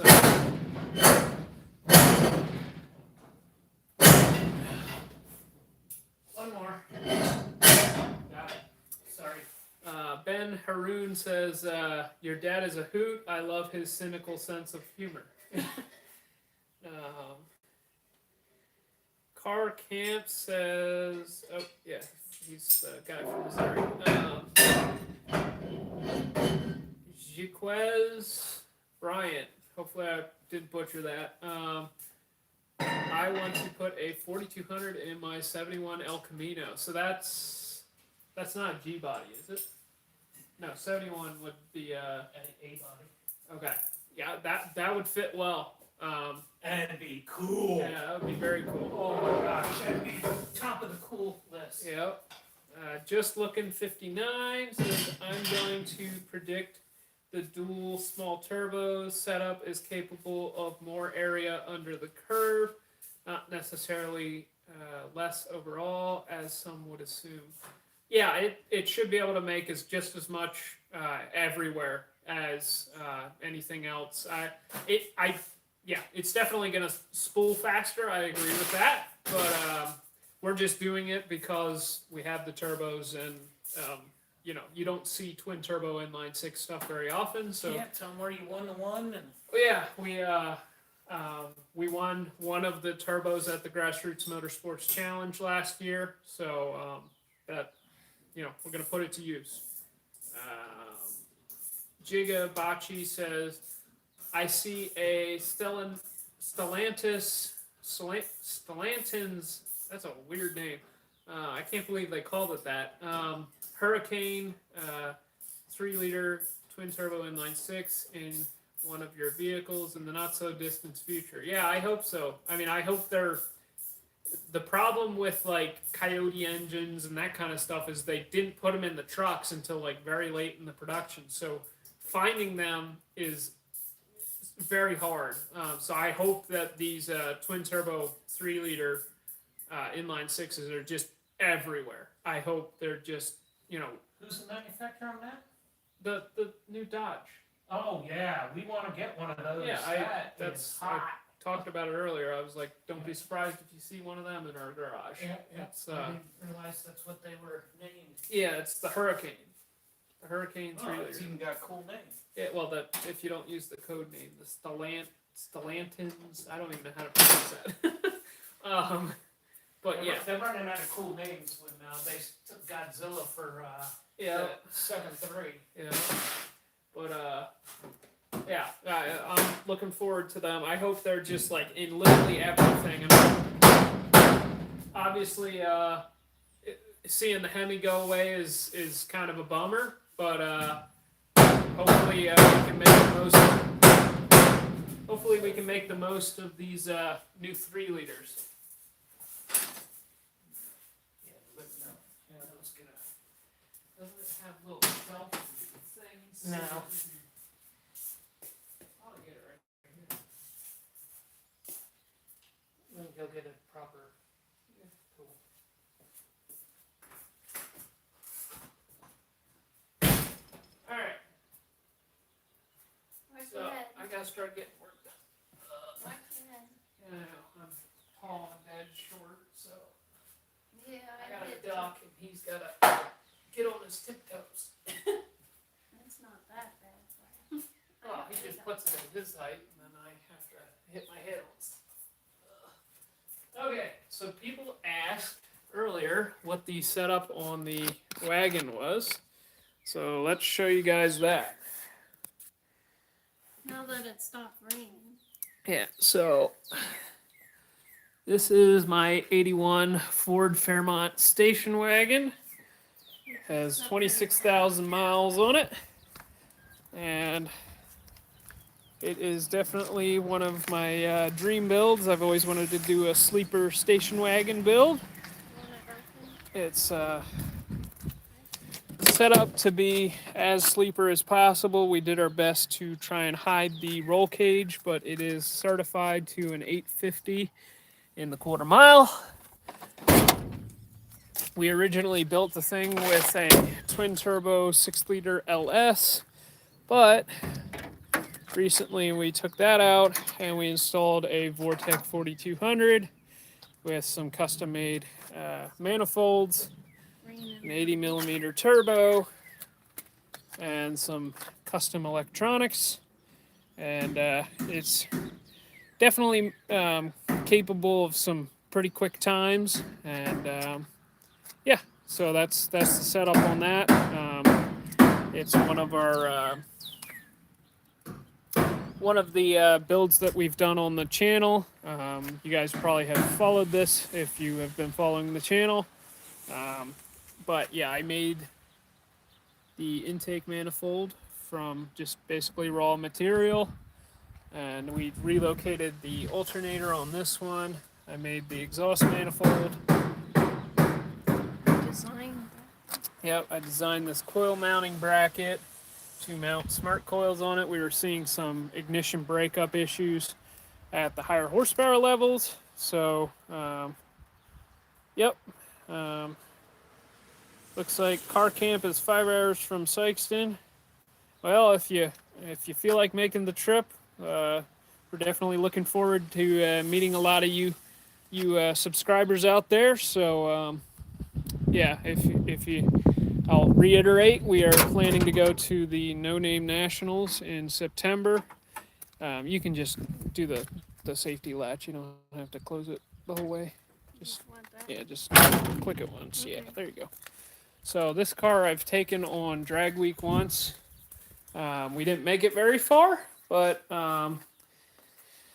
the 6-liter that I had in it started making noise, and we decided it would be best to load it up on the trailer rather than drive away from the trailer and hope it magically healed itself. But yeah, it's set up with all the drag racing goodies. It's a factory rear suspension. We built the car for the street race category, so it is factory style rear suspension, factory frame, bumper to bumper. The spring is in the factory location, even though now they've changed it so that you can put coilovers on them. Kind of a bummer, because that would have been a lot easier. But it is a Ford 9-inch, solid bushings everywhere and Hymens and whatnot. So it has basically the same differential setup as my dad's Nova. It is a 33 spline axle.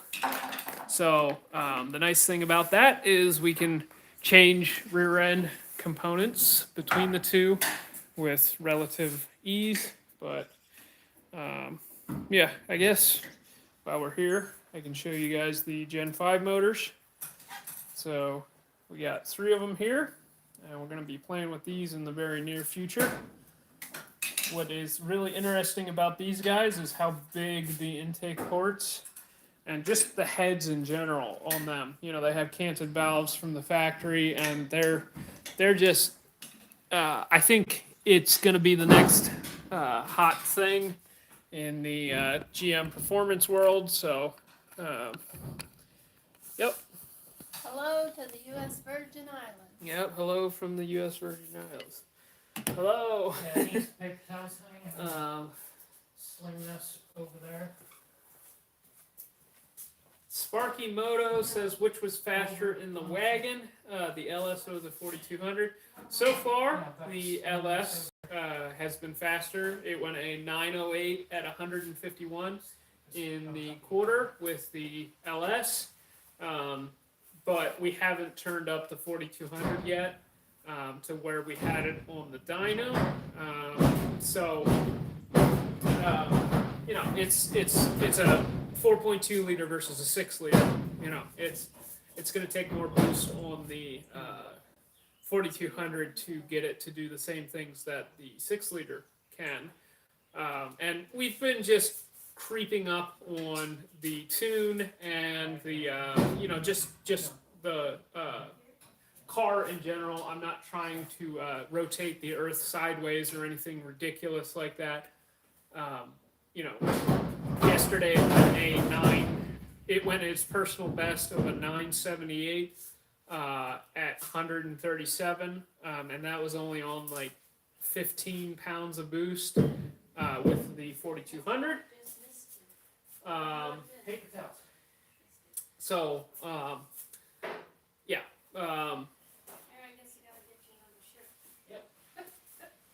Ben Haroon says, Number 3 coming up.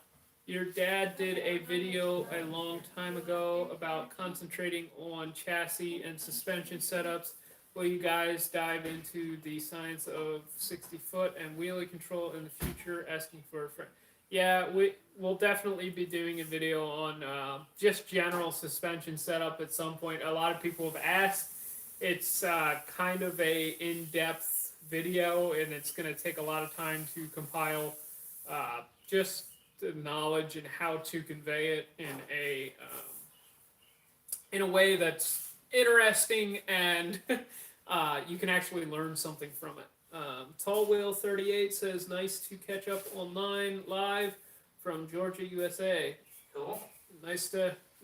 Thanks for tuning in. It's good to see so many people from all over the country and all over the world tuning in.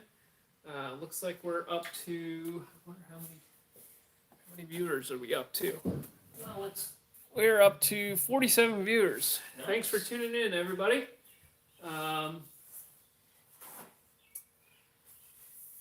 Crazy Foot 490 says, imagine that on a Trailblazer LS. I assume you not exactly sure what exactly, but if you're talking about the 700 horsepower on a Trailblazer, yeah, that would be pretty cool. Darren Lombard says forged rods and pistons. I assume you're talking about on the Datsun. Yes, it will get forged rods at the very least. I'd like to run a factory piston just because the pistons that came out of the Fairmont that you can see in the distance past my station wagon, it's like right there. we're going to go to 900 Yeah, before we go to 1,000. There. You can just see the top of it. The pistons that came out of that, which we made 824 wheel horsepower with, they look fantastic. They look like they would take plenty more steam. So we're going to run a factory piston at first, but at some point I'm sure a forged piston will be required. Tall Will 38 says, don't forget to hit that like button. Yeah, hit the like button, guys. And subscribe. Yeah, make sure you subscribe, maybe become a member. I don't know. It helps keep this thing going. It's hard to keep up going all these races. It's when you're going 1,000 miles and fuel in Pennsylvania hit it's $7 in a couple stations that we saw today, yesterday. Okay.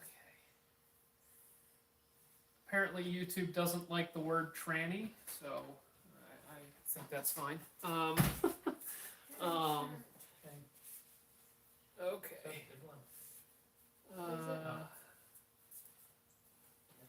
Crazy Foot 490 says that wagon engine is insane. Thank you. Yeah, I spent a lot of time on it, and I think it shows. But yeah, it's definitely a dream setup. Toloco 16 says, what trans is behind the 4200?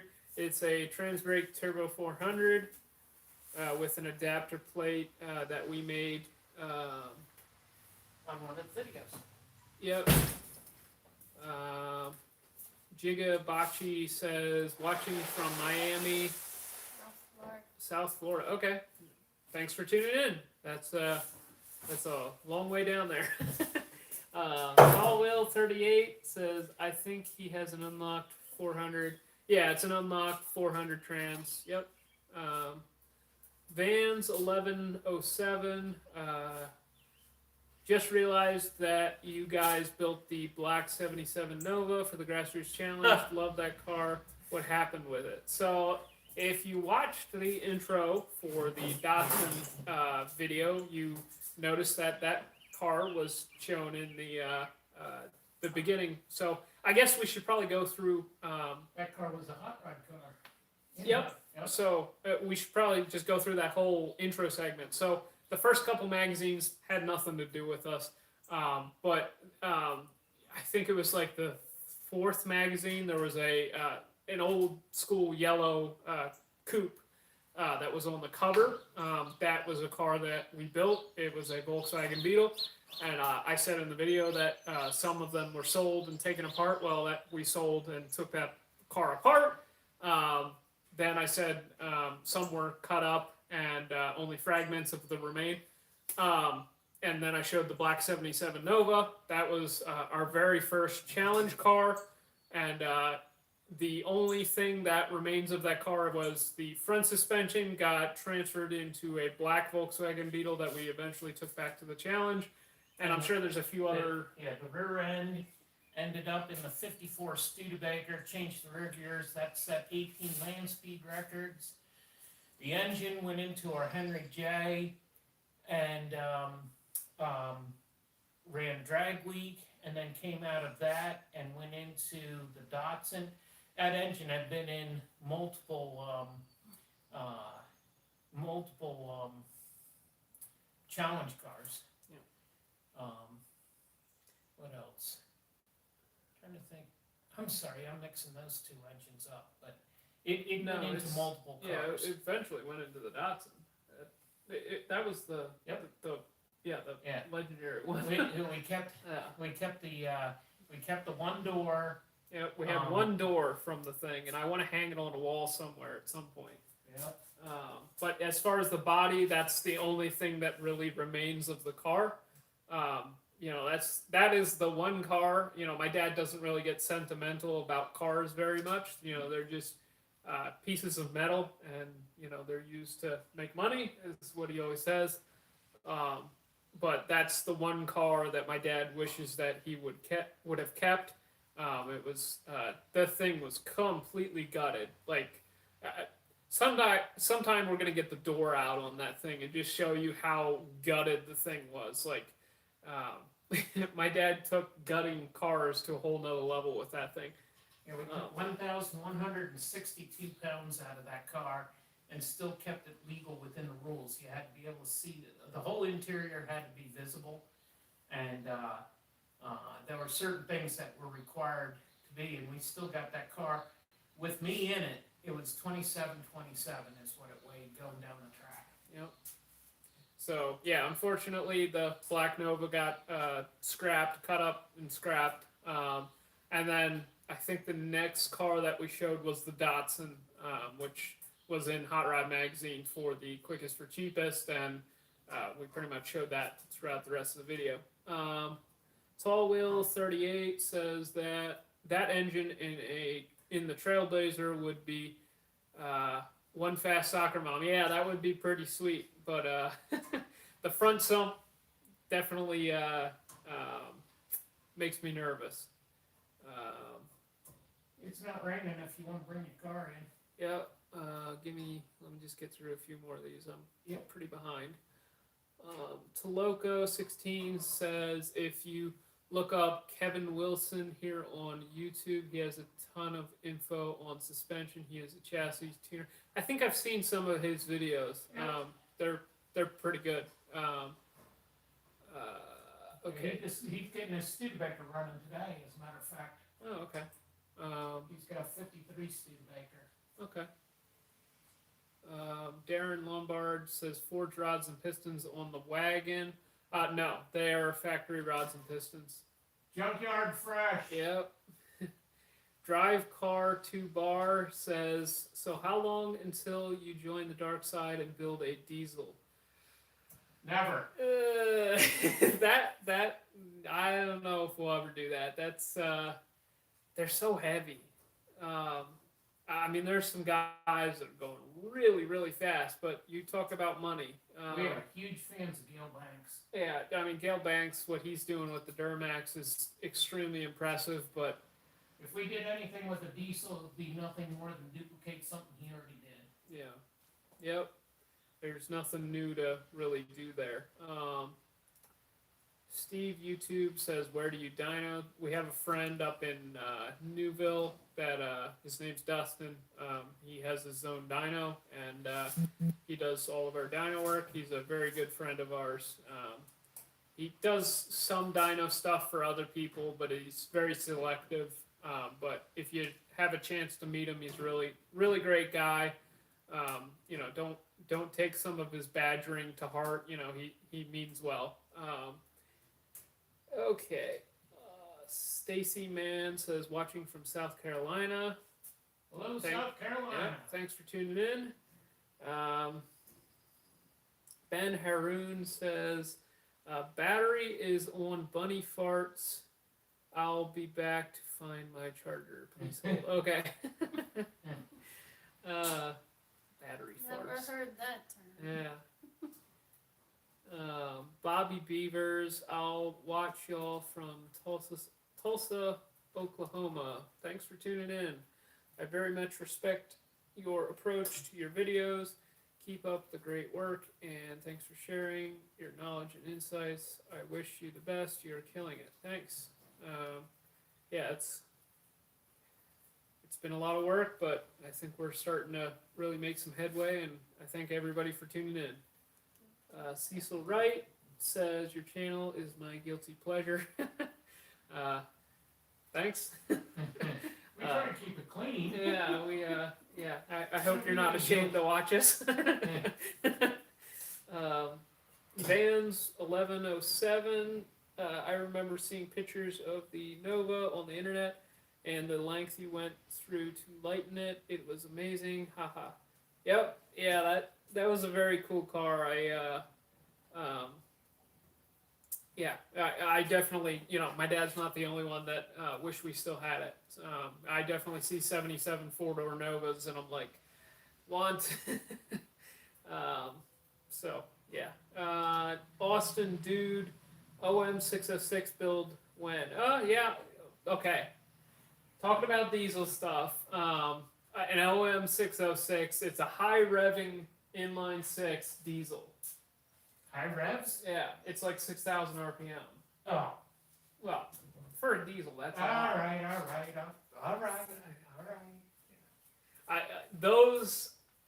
Okay. My dad said never diesel, but one of those, if they were a little more affordable, I might, you know, might be into one of them. Tall Wheel 38, I like diesels, but not so much for performance applications, but for running all day long at a steady pace in a truck or a boat. They are great for that. It's fun to watch them explode at 3,000 horsepower. Yeah, that is. I mean, as long as nobody gets hurt, that's pretty fun to watch. But You gotta tell them we do own diesels. yeah, I mean, yeah, we're certainly not against diesels. Just yeah, for performance stuff, I agree. It's gasoline engines are a lot easier to make work. You get more RPMs. Yep. So, all right, I'm gonna back my wagon in and start working on that. And yeah. Alright. I'll finish cleaning this up later.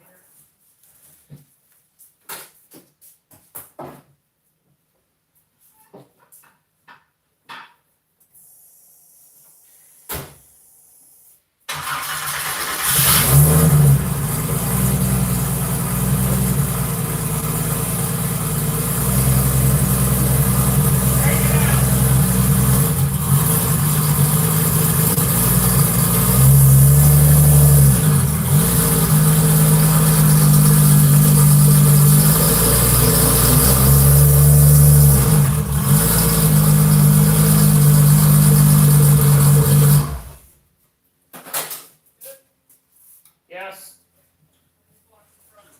Yep. Do you want bring it in further? What are you working on?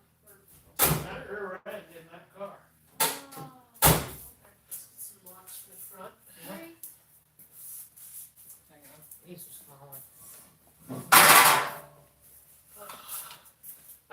so Dad has been working steadily in the background while I've been talking to you guys. So he got the rear. So let me show you. I've been slacking, Can so you go get the scale? let's go look. What scale? The fourth The scale? bathroom scale. Oh, There's the scale. Oh, the one next door. So Dad got the rear out of the Nova. So pulled the axles out and got the rear out. So here it is. A lot of you probably have never heard of a 315 rear. They are a NASCAR gear. So it's if you guys aren't familiar with the lower numeric gear ratios, they have a very large pinion gear, and the ring gear is much smaller.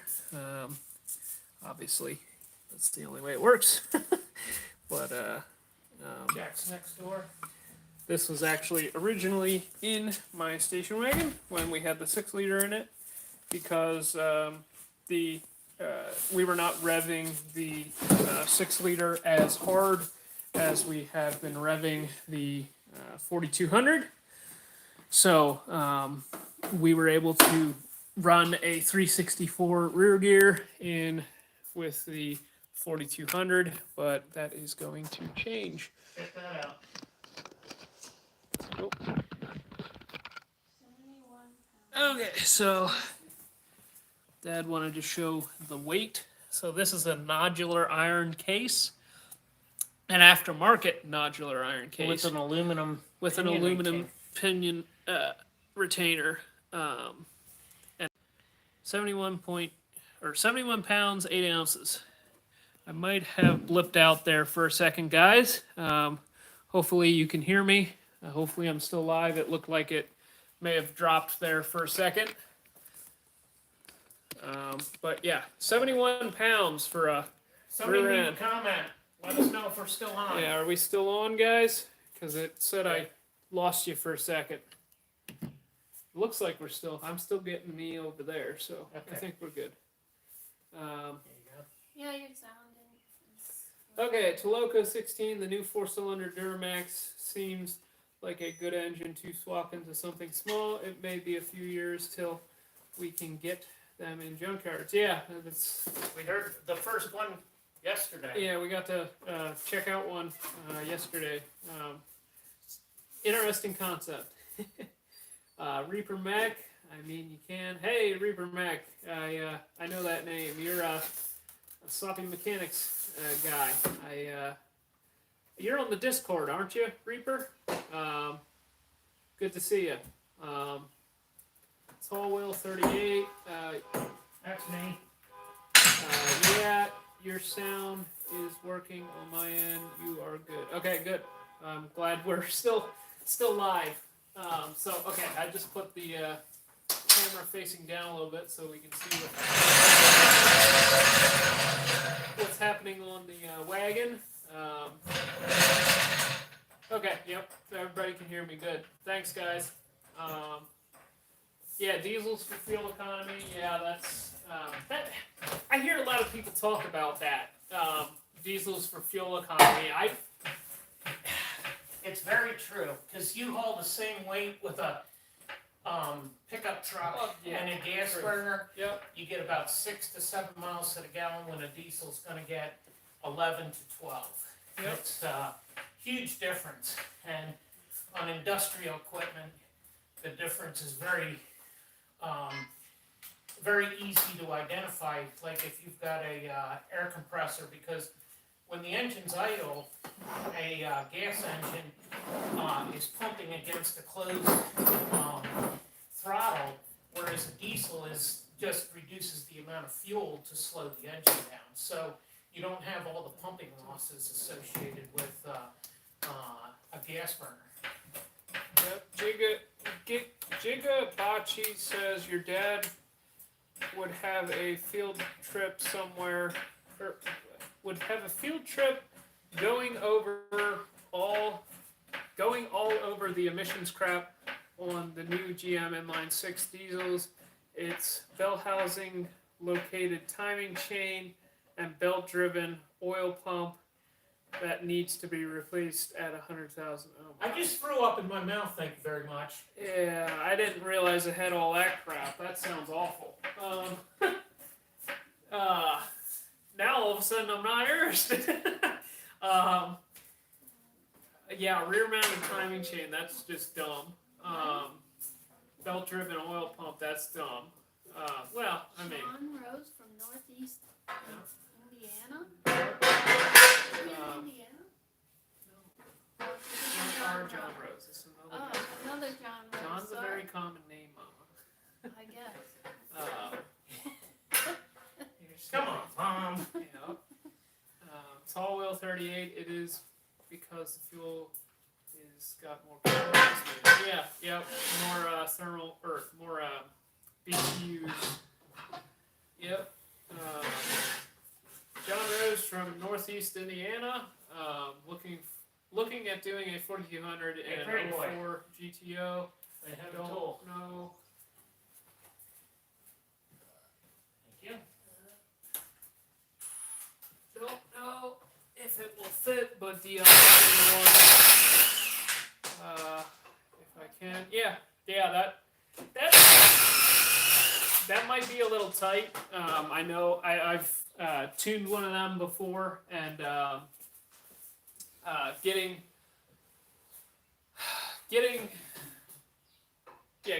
a 4200 to fit in one of them. Yeah, bell housing mounted timing chain. That's pretty stupid.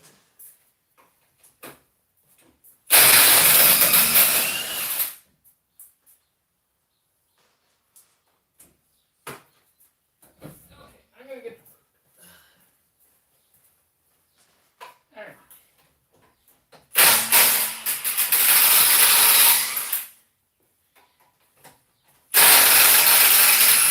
I'm gonna set this down.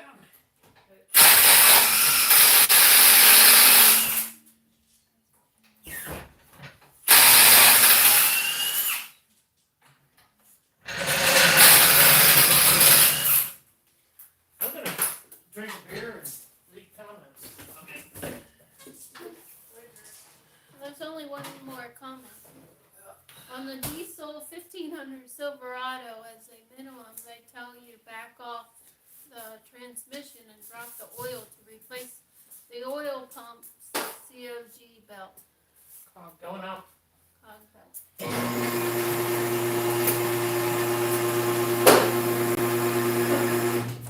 Is that door open too much again? Well, you shouldn't go too much further.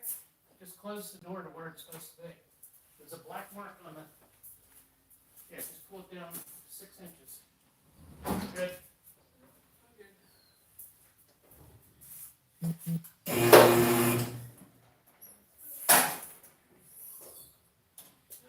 All right. Don't step in that. All right. That can be moved to the side.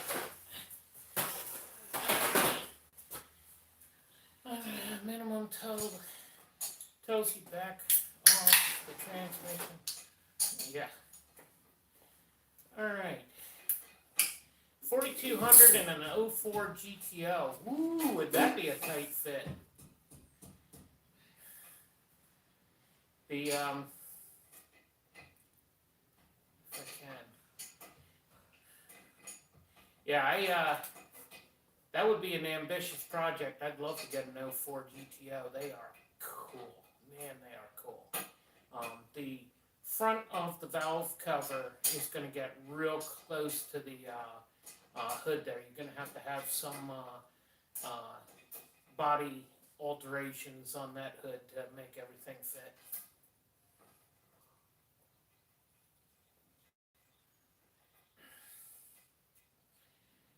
All right. How many folks are on? I don't know. 50 was the last I looked. Look at the back of the phone. There's my phone here. Oh. 36 right at the moment. We were up over 50 for a while there. All right. It's because fuel has got more calories mainly. diesel. Oh, okay. Is that the end of the comments so far? Yeah. Okay. Make sure you tell them to ask any questions they have for you. Yeah. Open for questions, guys. I'm gonna enjoy a beer and. Dad's been hot rodding for 40 years. Ask him some questions. I think they like. Oh, there we go. Oh, well, 38. Just tall wheel 38. Just Make a slant 4200 and aviation. there's actually a guy that mounted one sideways. Side down He and was side trying to up. make the engine run flat in a combo. What It was? was a dirt trick. Oh, yeah, he's putting it wanted into to lay it. it over 90 degrees. Yeah. Yeah, I don't know if he ever finished that. It was one of the guys on the Facebook page. Favorite beer? I actually like Natty Light. It's goes down easy. It's because it's my favorite beer. Yeah, blah blah. That's why we have it. Had Miller Lite last night, and I'm having a Natty Light right now. So those are the two favorites. More so Natty Light.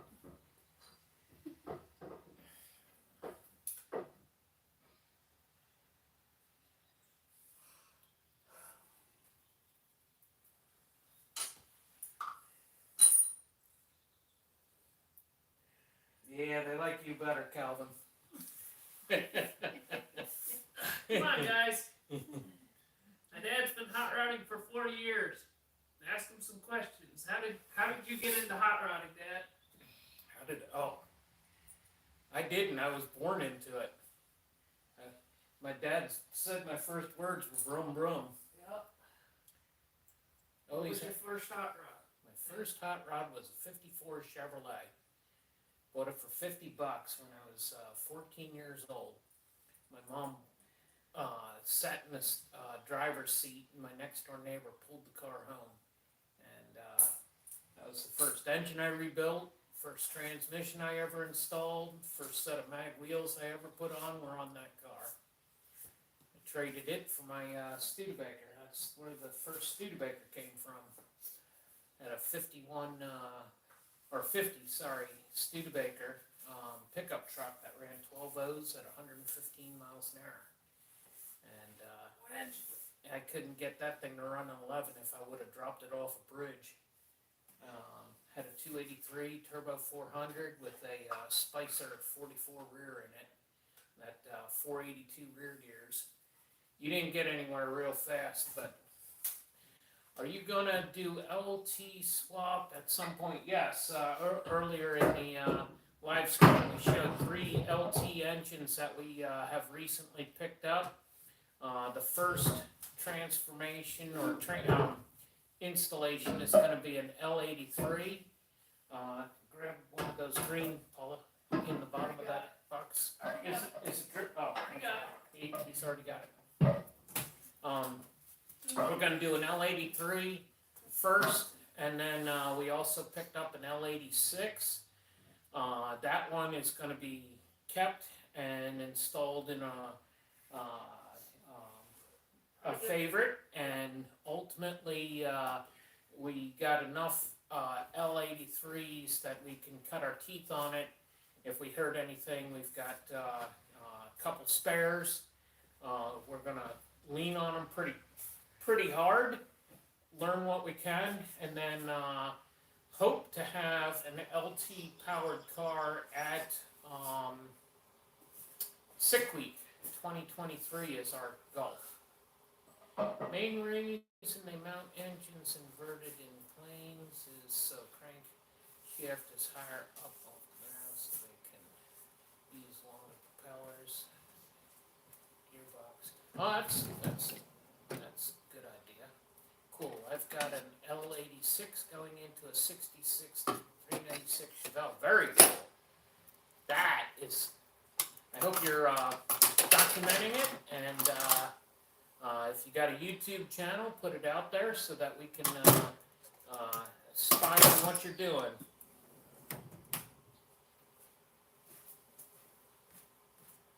Okay. Bachi?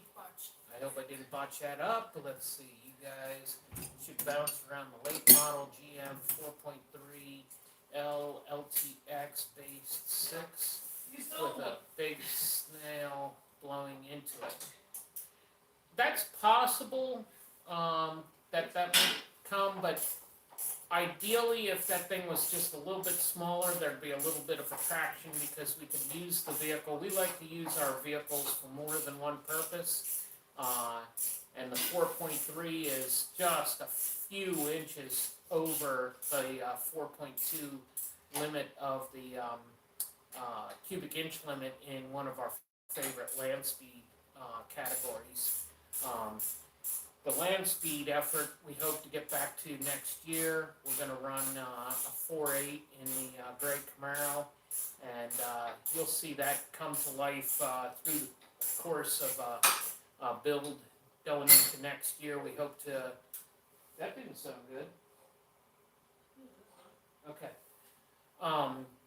Going into next year, hopefully July of next year, we'll be running up at Loring, Maine. But the 4.3, being just too big for the 4.2 class, puts you at a huge disadvantage. And if you're going to run an engine like that in drag racing, you might as well add 2 more cylinders to it. Not the split throw connecting rod journal, because those engines have a split throw. Yep. Is it forged? Is it a forged crank? I don't think so. But it's a smaller rod bearing, and they have a split, to get the pulses to even out. Yep. It's an even fire V6. Right. Yeah. All right. What's your mile per hour PR? Personal record. Personal record. 179.644. My wife has yelled at me when I said 180 before, so I make sure that I recite the accurate number. We've got have set 18 records. Many of them are clustered. They're in the gas coupe category, which is my favorite. You have no aero support on the chassis. And so there's no tail wing. It was in the 54 Studebaker, which is one of our earlier videos, and it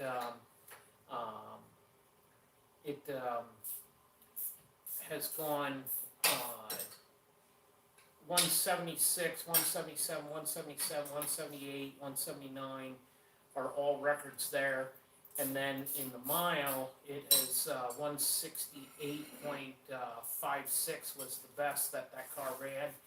I was hoping to be the first to take a gas coupe, C classic gas coupe over 170 in the mile, and I ran 168.5651. And a month later, a pro stock team came in and broke my record, and ran 173 miles an hour with a super well prepared Camaro. That gorgeous car.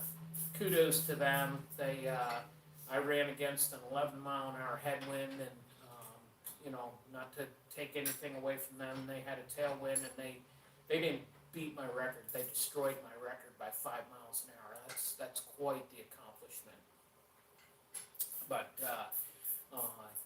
the pictures of the Studebaker and Hot Rod, that was en route to a 150 mile an hour record. That was our first record that we set, and turned out we had an ignition problem. So the very next event that we went to, we were in the 160s.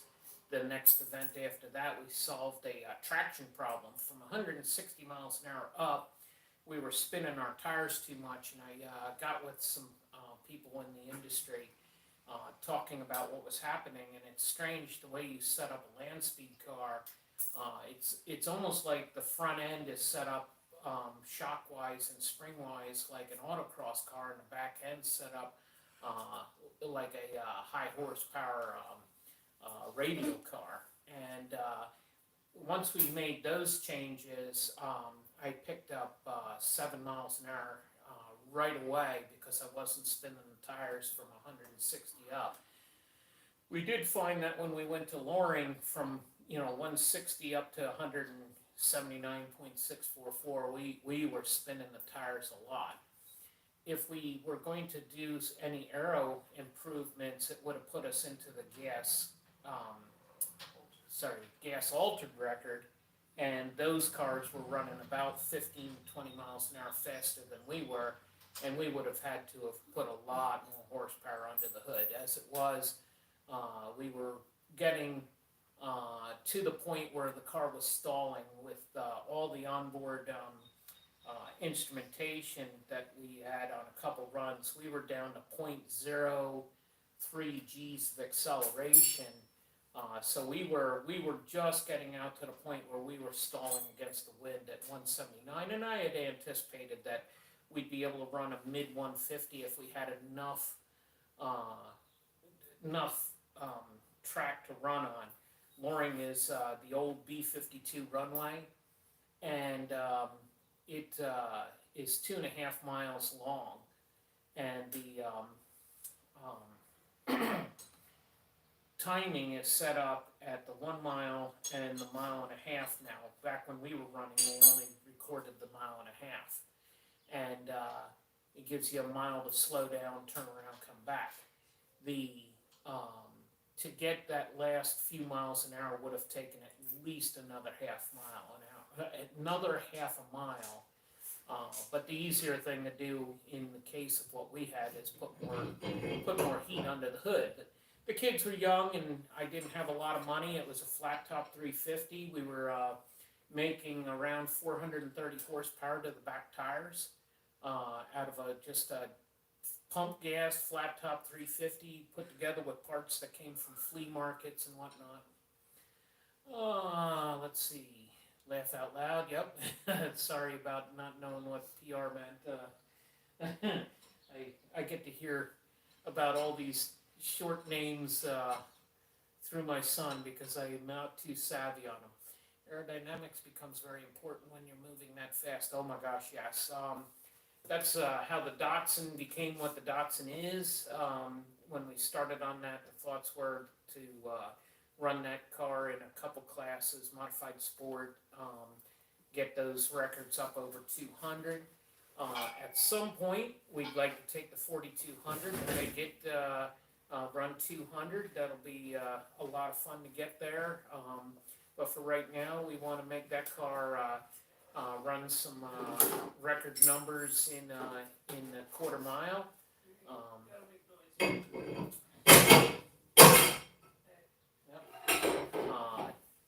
The effort to put the twin turbos on there has already started. Calvin has done a wonderful job starting to build out the first header, or first half of the header. We'll be finishing that up, but obviously we've got to focus on the drag and drive event that's coming up first. That's going to be, we go to the street rod event that's held in York, and we leave the awards ceremony, jump in the truck, and we head to Midwest Drags, and super excited about going to that. We're going to take Crap Marrow if we can get it going fast enough, and obviously the wagon. So that's why race yesterday and come home with a list of to-do items. It was nice catching live with you guys. Looking forward to the next time. Thanks for joining us. Come back if you have the opportunity. You guys going to Pikes Peak this year for the 100-year anniversary. I wanted to, it was something that I saw was going to be this year, but realistically we're probably 5 years from any kind of Pikes Peak effort. At some point I do want to do some hill climbing, but we're going to have to get more established in the things that we're doing. So this year's drag and drive, next year's drag and drive and land speed. We'll do more land speed years to come, but at some point I do want to do a hill climb car. I've got an old Sunbeam sitting in the barn that I'd love to do something with. alphabet soup of acronyms and three-letter agencies and internet slang. Yeah, it's everything has gotten that.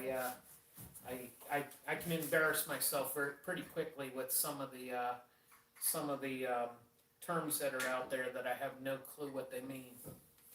Build Atlas block. At this point, we really don't see a need for it. At some point in the future, somebody's going to take these engines to a level that is far beyond what we're going to do.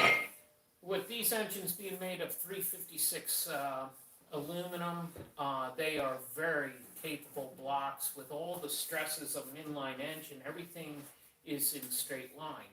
When you look at a V-shaped engine, there's a lot of compromise in the strength of the bottom end, hence the 4-bolt main and skirted mains of some of the highest performance engines.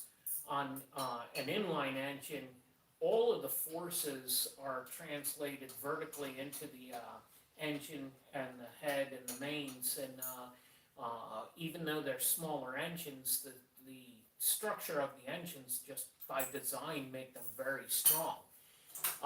Until we see where an engine is not going to be able to handle the horsepower that we make, and we're only making, an 824 horsepower pull at the tires is going to pull 970 on an engine dyno. At some point, as we crest 850 wheel horsepower, you're over 1,000 horsepower. The effort to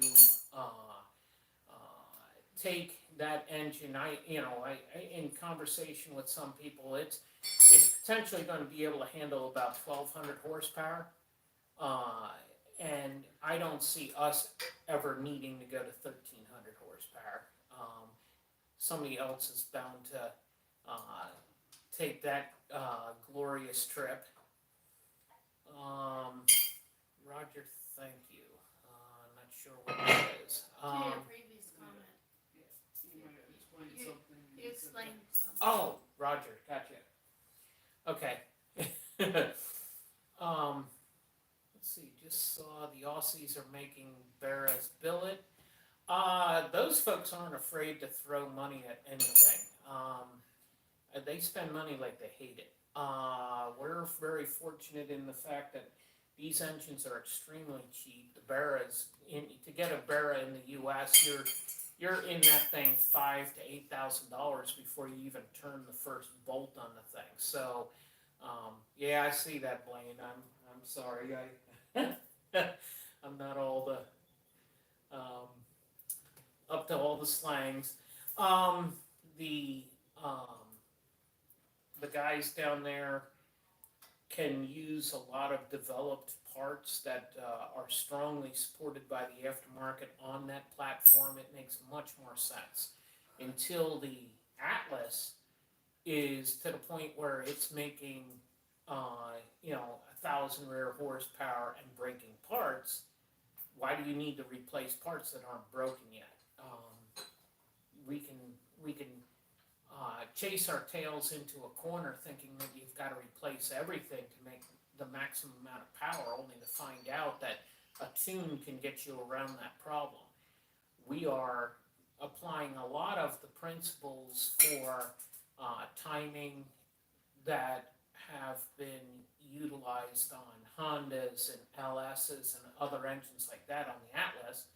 And to date, we've only had one failure, and quite frankly, that failure, what didn't show up in the video of that engine blowing up is the fact that it was tortured with other issues for quite a while prior to the imminent failure that it had when it was making runs at over 800.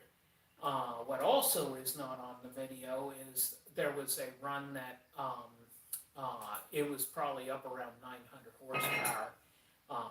We know that because of fuel consumption and a few other detail items that we could see when looking at the data, but because we couldn't prove it with a number on the computer screen, we haven't made that a public, this is what we did in reality. the 824, we have something to back it up, proof that we did it, so that's why we claim that 824 is the number. Let's see, straight line engines will split along the oil pan rails if you push them to their limits. That is what I saw the diesel tractor pulling engines do when they were overboosted and exploded. Yeah, and I could see that happening with the Atlas.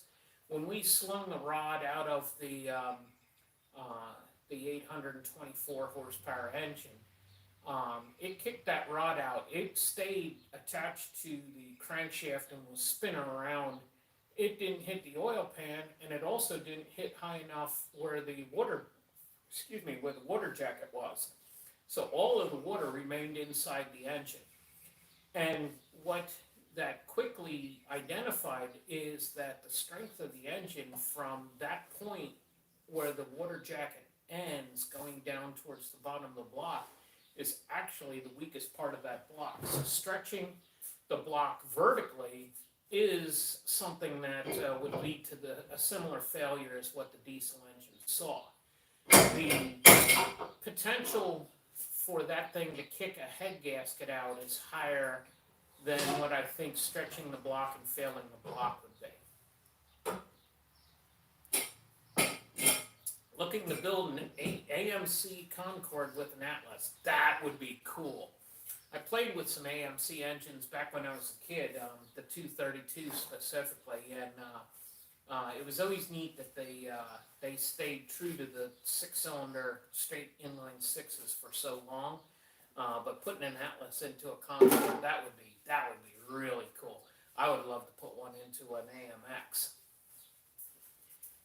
Normally head gasket or lower end parts fail before the block deaths. I absolutely agree with that tall wheel 38. It's the blocks are very well designed. The crankshafts are very robust. When you look at the mains and the rod journals and how much meat there is in those, it's a very robust crankshaft. But one of the huge advantages that an inline engine has is the way that they have their firing order.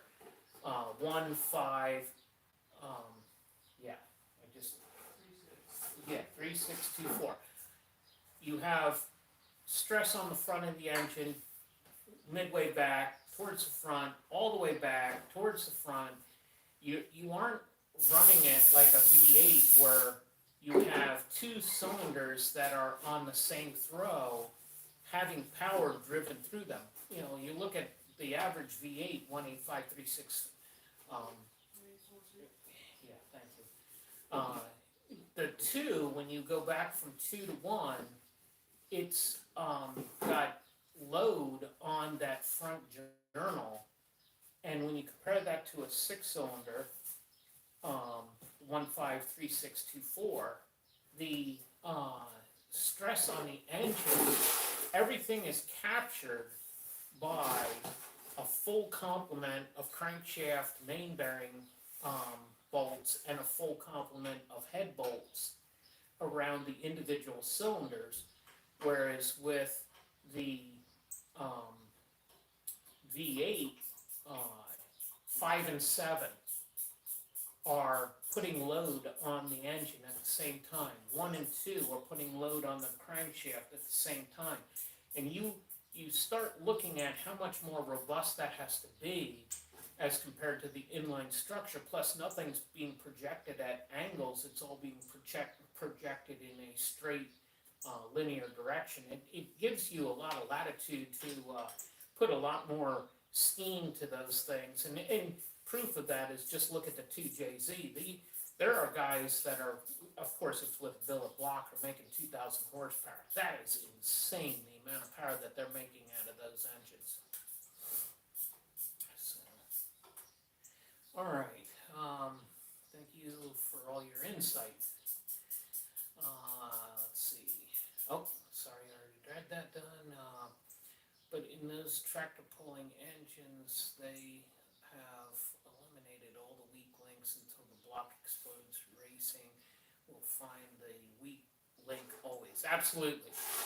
And, you know, one of the truths of racing is if you can point at what's going to break, it's going to break. And you end up into this trap where you end up having to touch and fix and do everything because you just keep pointing to the next weakest link. And Calvin mentioned earlier that we're going to put rods into an engine and not pistons. That's a deliberate choice. We want to see what is the next weak link, but we know that the connecting rods is the weakest link. So we know that it's going to give us a lot more opportunity to take these things up to the next level. So as we work on the dots, and you're going to get to see us starting to stress that thing, we're going to put the aftermarket head on it at some point once we've proven some other areas that we want to try out. Calvin mentioned the solid lifters. He's working with somebody on that. He's working with another company on a adjustable intake cam sprocket. He has we've developed a somewhat unique philosophy on the exhaust cam timing. So taking the weak link that, you know, frankly, going into working on that engine, we pointed at that as being the weakest link and proved it out on that engine failure. So it's going to be a lot of fun to get to the next level. What about the stresses on a V12 block? Never bothered looking into those things. When you start looking at a V12, and I'm not taking anything away from anybody's brand loyalty, please don't take it that way, but the packaging on those things make them so long. And if you're looking for just brute strength power, if you're going to start throwing a lot of weight at a vehicle, why not just buy a big block Chevy? Everybody's got those things already sorted out. You're going to have similar weights. You're going to have a shorter length, but a little bit wider. At some point, it just makes more sense to run the tried and true instead of... Frenchie, is it? It is Sparko Moto. Sparky Moto. Yeah. Frenchie's probably tired of hearing big block Chevy. Well, you just cannot... If you're building an engine and you're going to consistently stay over 1,000 horsepower, you really need to make a big block Chevy your first choice. And that's probably giving heartache to a lot of guys who are brand loyal to another brand. But ultimately, even the great Bob Glidden, who is my favorite race car driver of all time, he told all of the young people coming up through the ranks, if you're going to be serious about racing, build a big block Chevy. He, while he was probably one of the strongest influences for Ford and their racing program, the reality of the compromises that you have to work around versus the costs and all the other limitations and restrictions that you have to deal with, you are miles and many dollars ahead going straight to a big block Chevy. Up to 1,000 horsepower, LSs are fantastic. You put a hairdryer on them, they are just, you know, it is low buck, lots of power, lots of fun, and if you hurt it, you throw it away and throw another one in. But when you start wanting to run, you know, 1,200, 1,300, 1,400 horsepower, we've got parts sitting ready to go and build a 2,000 horsepower big block at some point. And right now we are not focused on that. We're focused on the 4,200, growing the channel, that kind of stuff. And when we get established and we're able to do some things, it's going to be a lot of fun to get into the high teen horsepower levels and eventually eclipse the 2,000 horsepower mark. And I can tell you this much, it'll be with a big block Chevy because it just dollar for dollar makes more sense. When you break into the 4,000 horsepower level, you need to be Proline or a Hemi. There are just certain things that it doesn't matter what your brand loyalty is. If you plan to be relevant in a sea of guys racing at the highest level, there are certain engine platforms that make sense, and the big block Chevy gets you from one threshold to another. The Hemi takes you to the next level. The engines that they're running in some of these no prep Kings and those street outlaw classes that you see, there's a reason why Proline rises to the top. There's a reason why Hemis rise to the top. And for the average Joe like ourselves that have to work for a living, the Hemi is unobtainium. But the big block Chevy can get you from, the 1,000 horsepower level to the 4,000 horsepower level most economically. So nobody can forget my name, laugh at Laos, Barcomoto. All right, let's see. If I get the 4,200 to fit, I will see you at the Midwest Drags in 23. Very cool. Are you that's John Rose, I think he was the one with was he the El Camino guy? Or or was he the GTO guy? Ford GTO. Okay, cool. Let's see.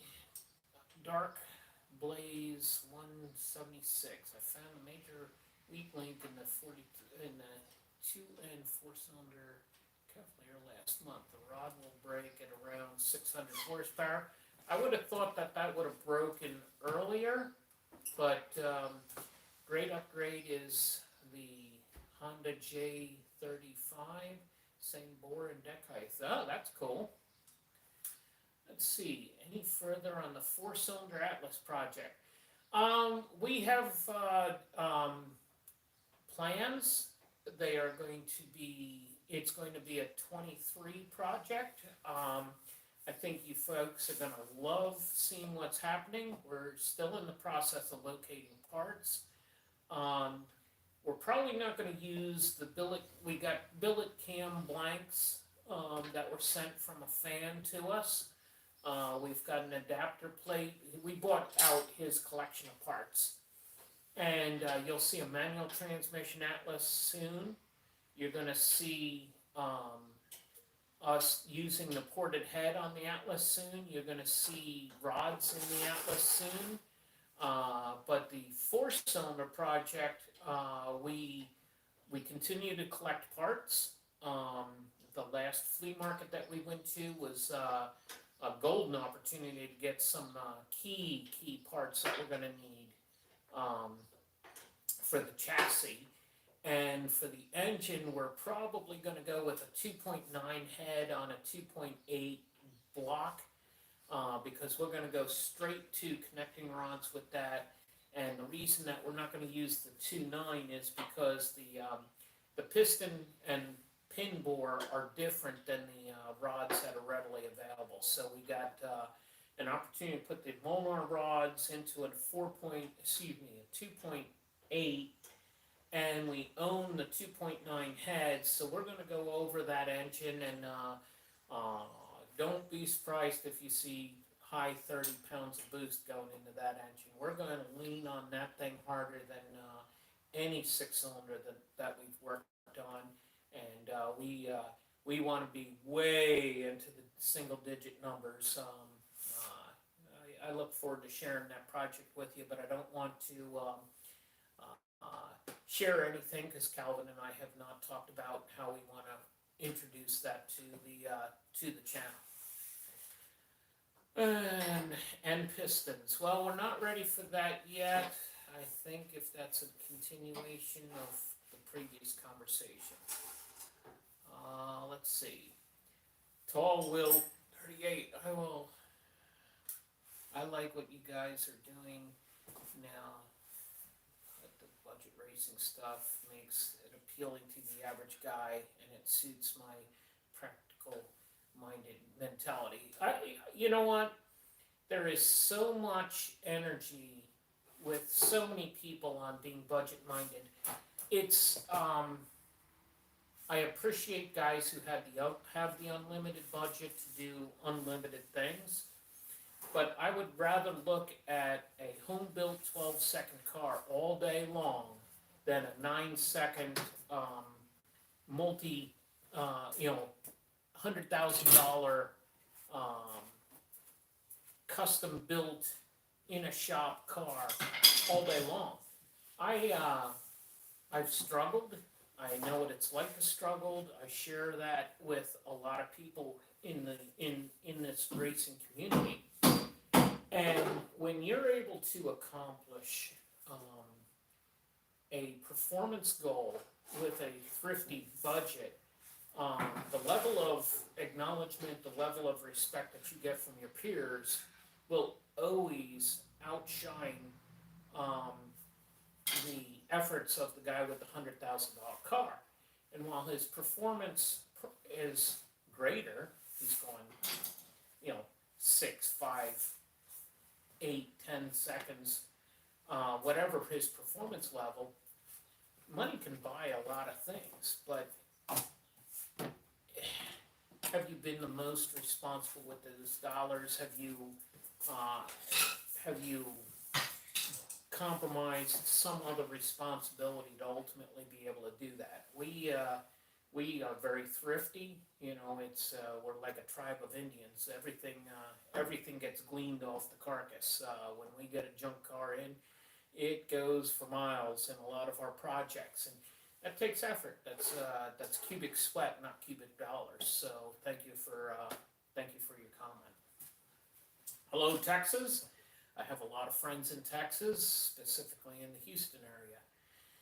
Let's see, Dark Blaze 176. I thought the 2.2 LN2 piston would have broke at 400 to the ground with 10 PSI myself, but they are pretty stout engines. The pistons were stock replacement after a rebuild. Okay. Your rods are going to be the first thing to go.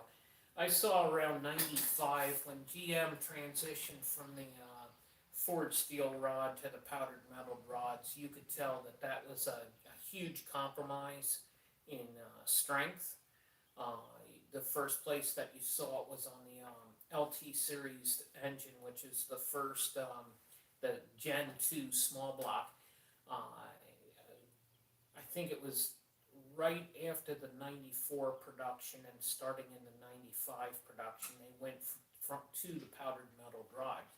So we always focused on trying to chase down the 94 engines and stay away from the 95 engines. And they absolutely proved themselves to be a much more superior piece. So you combine that with the fact that the modern day pistons are so well designed, and there's a lot of upgrades that have been implemented into a factory piston that actually was born in the aftermarket, and you've got a stout piece that's going to be able to take far more abuse than what a connecting rod will.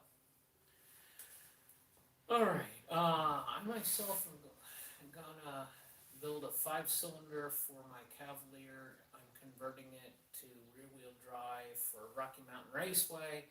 I'm using the MK3 frame, New Edge Mustang front suspension with a HX40G. I don't want to discourage you from that, but at the same time, I would push you towards why not just go with the New Edge Mustang. The New Edge Mustang cross member and suspension arrangement is very wide. You're going to have to cut down your rack. You're going to have to cut down the subframe, and it's going to encroach upon where your engine support is, where your oil pan is, and the distance from the front radiator mount to the firewall is very short on those. I've had 2 V8 Cavaliers, and I'm very familiar with those platforms, very familiar with how to build them out. And you need to immediately look into pushing the firewall back, which once you do that, the way that you integrate your front suspension components and all of that become very difficult. So you almost have to make a chassis vehicle to make that work. So adapting other car parts to that platform for an engine that is that long is going to be very, very difficult. My one V8 Cavalier had a stock firewall. It was being built for two different classes of racing, two different styles of racing that had similar rules, and I was able to maintain the stock firewall. The other Cavalier that I had was a full-blown chassis, 4-link, monster, and the engine was set all the way back under the, partially under the windshield. So lay it out before you put the Sawzall to that thing, before you even start that project. I don't want to discourage you. I just I've been down that road myself. It's that you're looking at a very difficult build. Budget builds are what started drag racing, so I like to stick to that myself. We're big drag racing fans ourselves. Anthony Letourneau? Hope I didn't butcher the name. Have you guys ever messed with the K-Series Honda engine? No. We are big fans of the Honda engines. One of our friends down the street runs 183 miles an hour with his 4-cylinder Honda. It was 189 or something. 189 It's now? ridiculous. It's he's run 8.0s. Big fans of what he does, but He's using a he V6. goes through engines. He goes through engines on one car like we go through engines on 10 cars. It is utterly shocking how He's using a B series. his is a B series. The counterclockwise, where the K series is the one that everybody's been doing recently because it's one of the few clockwise. Gotcha. rotation. But Honda makes a very good engine, but for the highest power levels, it's you gotta stay brand loyal to go for those power levels. I want something no one has done. Cookie cutter builds annoy me.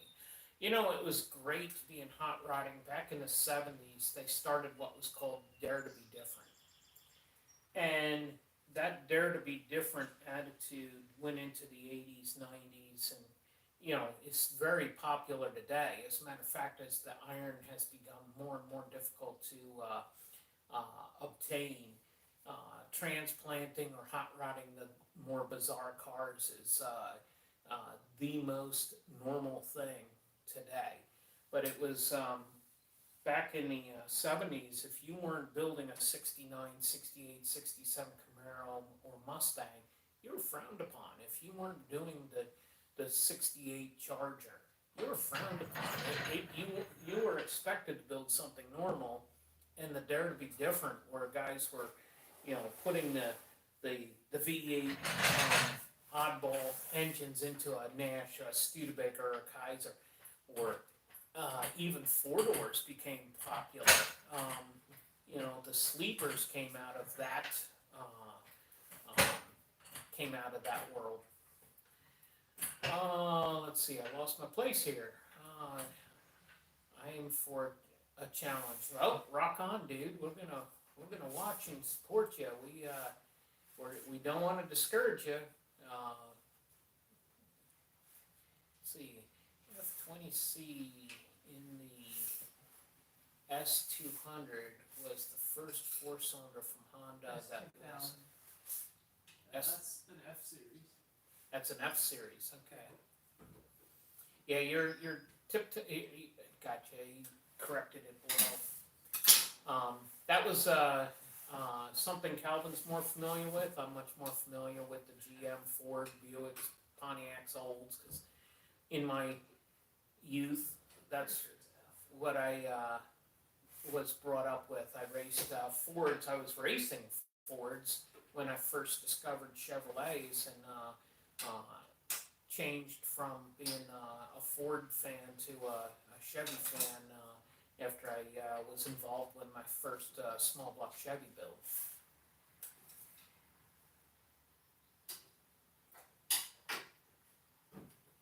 My beer's getting warm.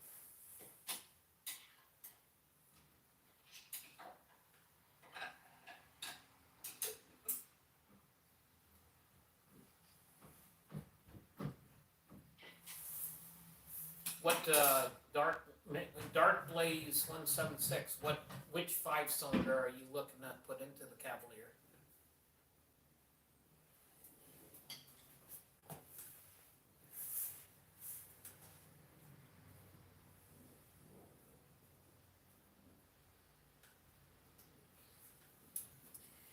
Comments have stopped.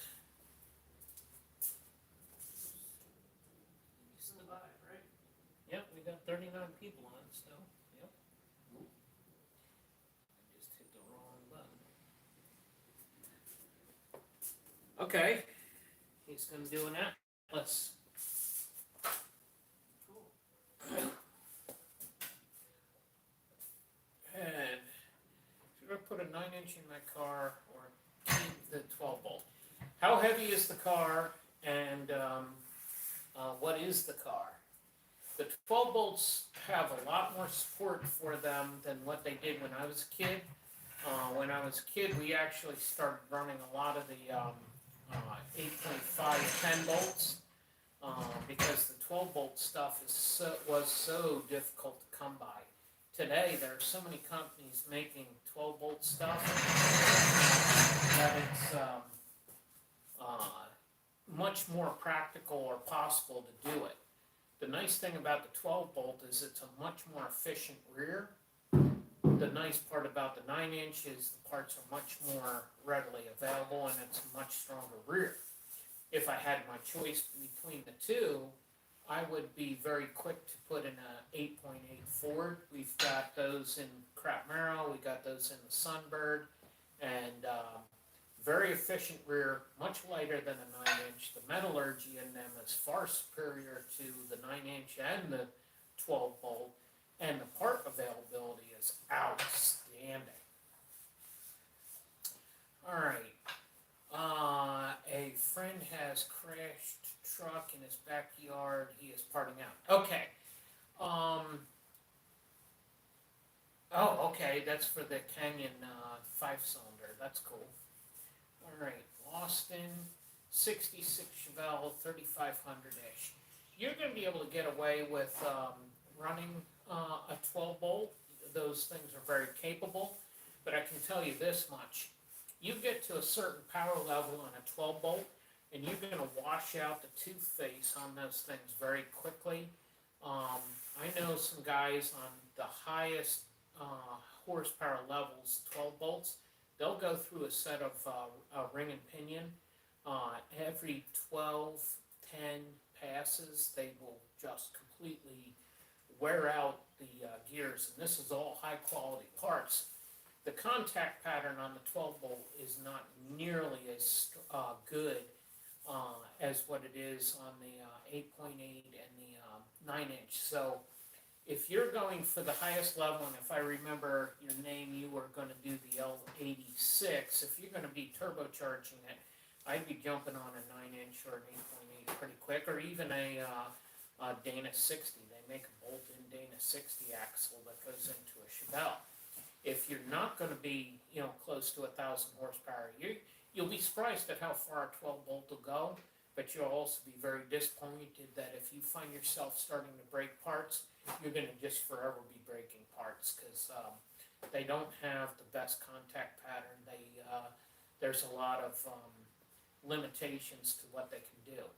The beauty of back in the day of going with the 8.5 is the 12 bolt. If I remember, and I'm going off memory here, it had like a 1.3-inch pinion shaft, whereas the 8.5 10 bolt had it was about 0.2 of an inch bigger, and you got a lot bigger bearing on that thing. The gear facing was bigger, and you had 10 7/16 bolts instead of the 12 3/8 bolts, and they were, even though they weren't popular because they were a 10 bolt, they were actually a much stronger rear. The center sections were a nodular iron instead of a gray iron. So 600 horse, yeah, you'll be fine with a 12 bolt.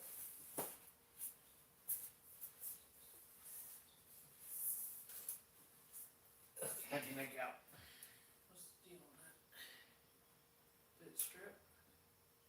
What do you mean? This one had lots of Oh, strip. no, the casting is so big that did it have a bolt? It had a knot on it. Okay, that might be the one that had just the casing. If you look at the one, I had to machine it out to get the nut on, and on the other, I didn't know until it was too late. This one you machined out. Okay, that's what that's about, because the casting is so heavy. So that one just didn't have one, or? No, the factory did it. Notice, see how the dip is? Okay, You know? so it's already done. Yeah. Okay. Okay, I'm gonna start cleaning the gasket face. Alright, rear diff to put under a cavity is, yeah, I'm not familiar with how strong they are. If that's an independent rear, they come with their compromises, but, you know, the beauty of the Toyota parts is their metallurgy is so strong.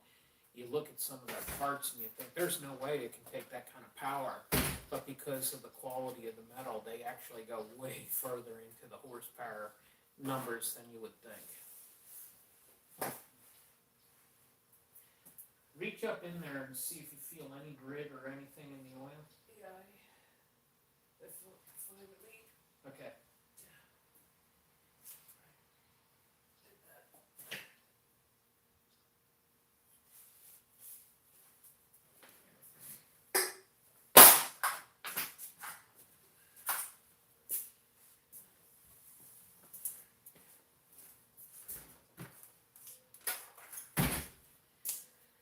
Alright. Down to 32. Let's see. Rear diff is under. XOZ Industries. Have you guys ever used parts from Motorola chassis? Thinking of a bolt-in 9-inch. Well, bolt-in 9 inches are definitely a good thing. We've never had stuff from Autoweld chassis. No.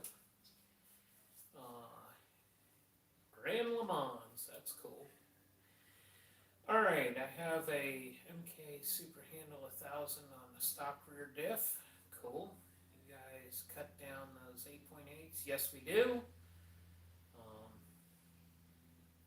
It's a lot of the bearing pucks are the same size as a 10 bolt. We have pucks for 9-inch and 8.5, 8.8s, and we do cut those down.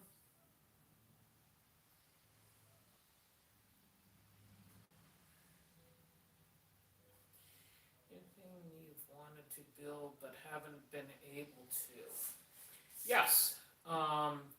I have the parts to a 29 Chevy Roadster that I plan to build with. I'm still looking for, I want a 1957 235. I want to put a 4-speed behind it. I got the cowl and the tail pieces and a frame for a 1929 Chevy Roadster that I want to build. That's going to be, it's going to look like it fell right out of history. I want the 57 engine because of the cylinder head design is far superior. My first engine was a 54 235. It had big pockets in it to lower the compression. I think it was a 6.5 to 1 compression engine. I want the look of the 235 with the wider valve cover and the Chevrolet script, but I want it to look like an even older engine than what it is. But 57, well, 56 was the big change from in the 235. 55 was the last year of the crappy one. 56 was the first year of the good one, but the 57 was even better. So 57 to end of production, and then with that engine, it's just going to be an old school hot rod. And the other thing I want to build, I don't think I'll ever get to this because we've got too many other projects to do, but I've always wanted an old Woody, and whether I build that or not is so inconsequential. The other item I want to finish doing is items that I want to do is, I want to set a whole bunch of land speed records. We've got 2 cars that are in the works to try and do something with that on. I want to finish my 51 Studebaker gasser. So we got a lot of opportunity to build projects, and we'll most likely do a lot of those as YouTube channel projects. And the 51 Studebaker is a bullet nose with the upper windows. It's really a cool car that I picked up out of New York. Already got the frame blasted, and I got a rear cut down Ford that's getting it'll probably end up with 620 rear gears. I have the remains of an original DZ302 engine that has an offset ground crank that displaces now 296 cubic inches. It was a very competitive engine back in the modified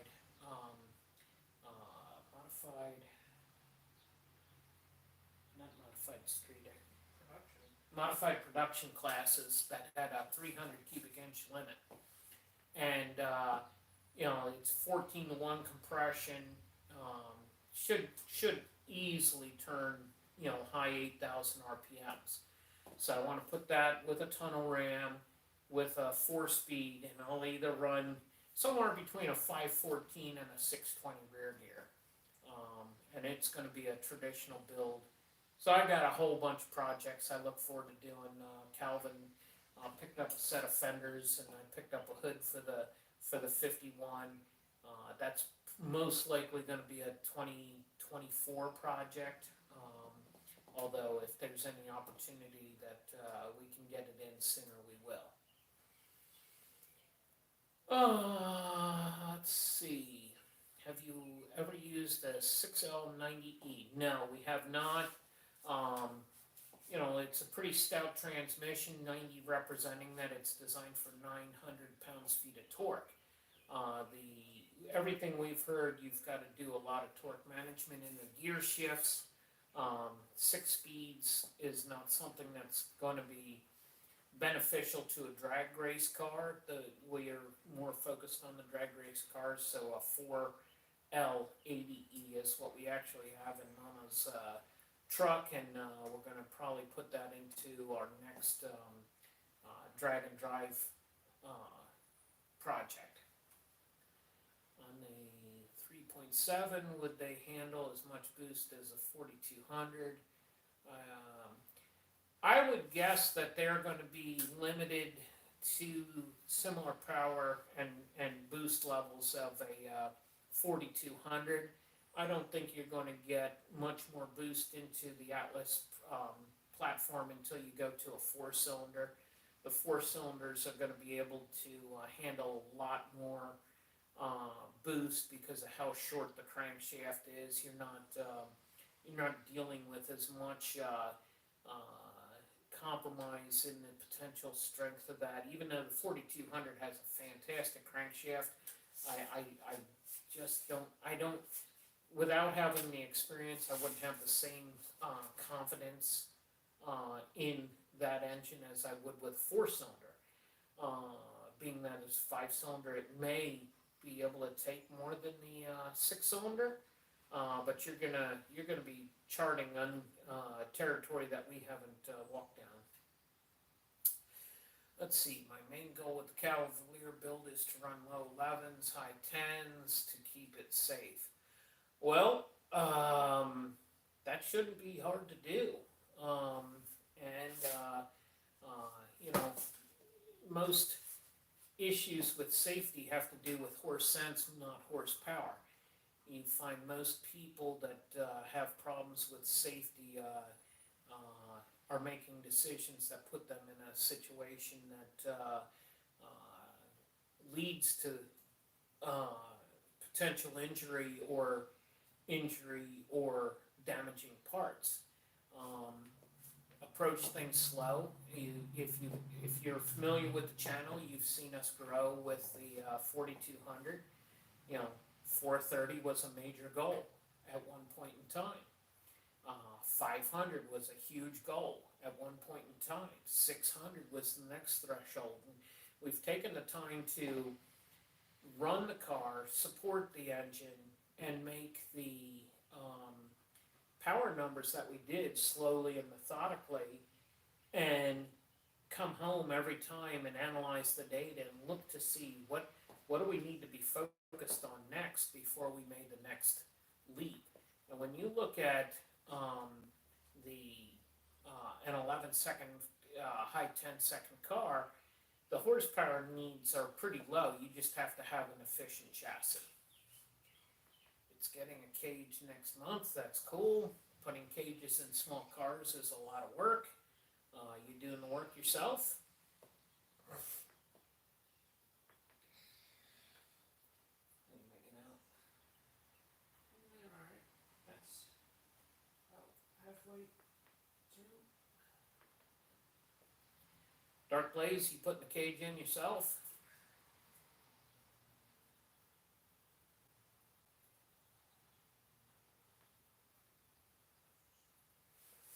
Going back to XOZ's Industries comment. Oh, hang on. No, laugh out loud. I'm having it put in at a local cage builder. Okay. Let's see. 3,900. That's must be mild steel, because you're not going to put a chrome moly cage in for that price. Do you O-ring the blocks or heads for boost? If you're talking about the 4200, no, we have never opened one up. They are, every single 4200 we've run to date has been a out of the junkyard fresh engine. Okay, back to XOZ's transmission question. It's fascinating, the focus on the multi-speed transmissions, trying to limit the number of RPMs that an engine goes through. There's a lot of things associated with torque and emissions and efficiency that drives using the transmission to stay within a very narrow power band. That's driving the whole industry to go to these multi-speed transmissions. I think I heard recently there's a 10-speed in many of the new performance vehicles that are interchangeable across the product lines or the brand lines, and it just shows that great emphasis to try and get the emissions levels down, and how they're focusing on optimizing on a very narrow power band. With the drag racing, you can sweep your RPMs far greater. Obviously, the highest end have it in a very narrow band, but they're doing a lot of things in the clutch and or torque converter to keep those bands very narrow.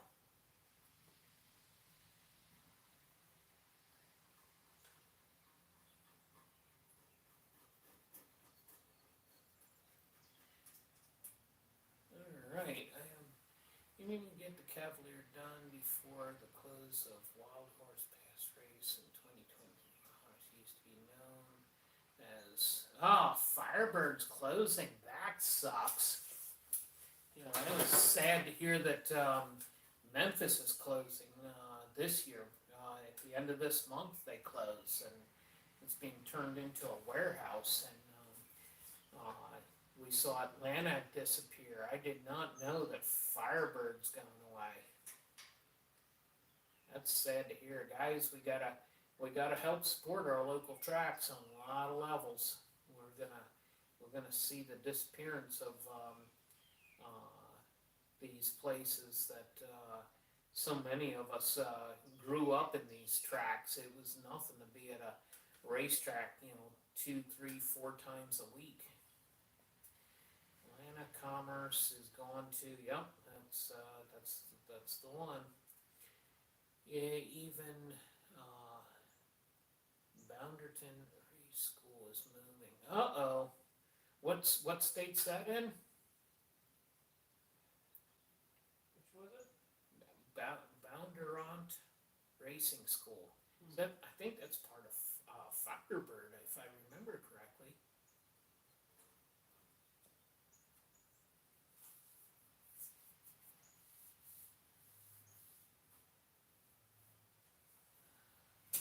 Phoenix, Arizona. How about that? Boy, that's going to be tough for that area. They've lost a couple tracks down there. Yeah, it's part of Firebird, yeah.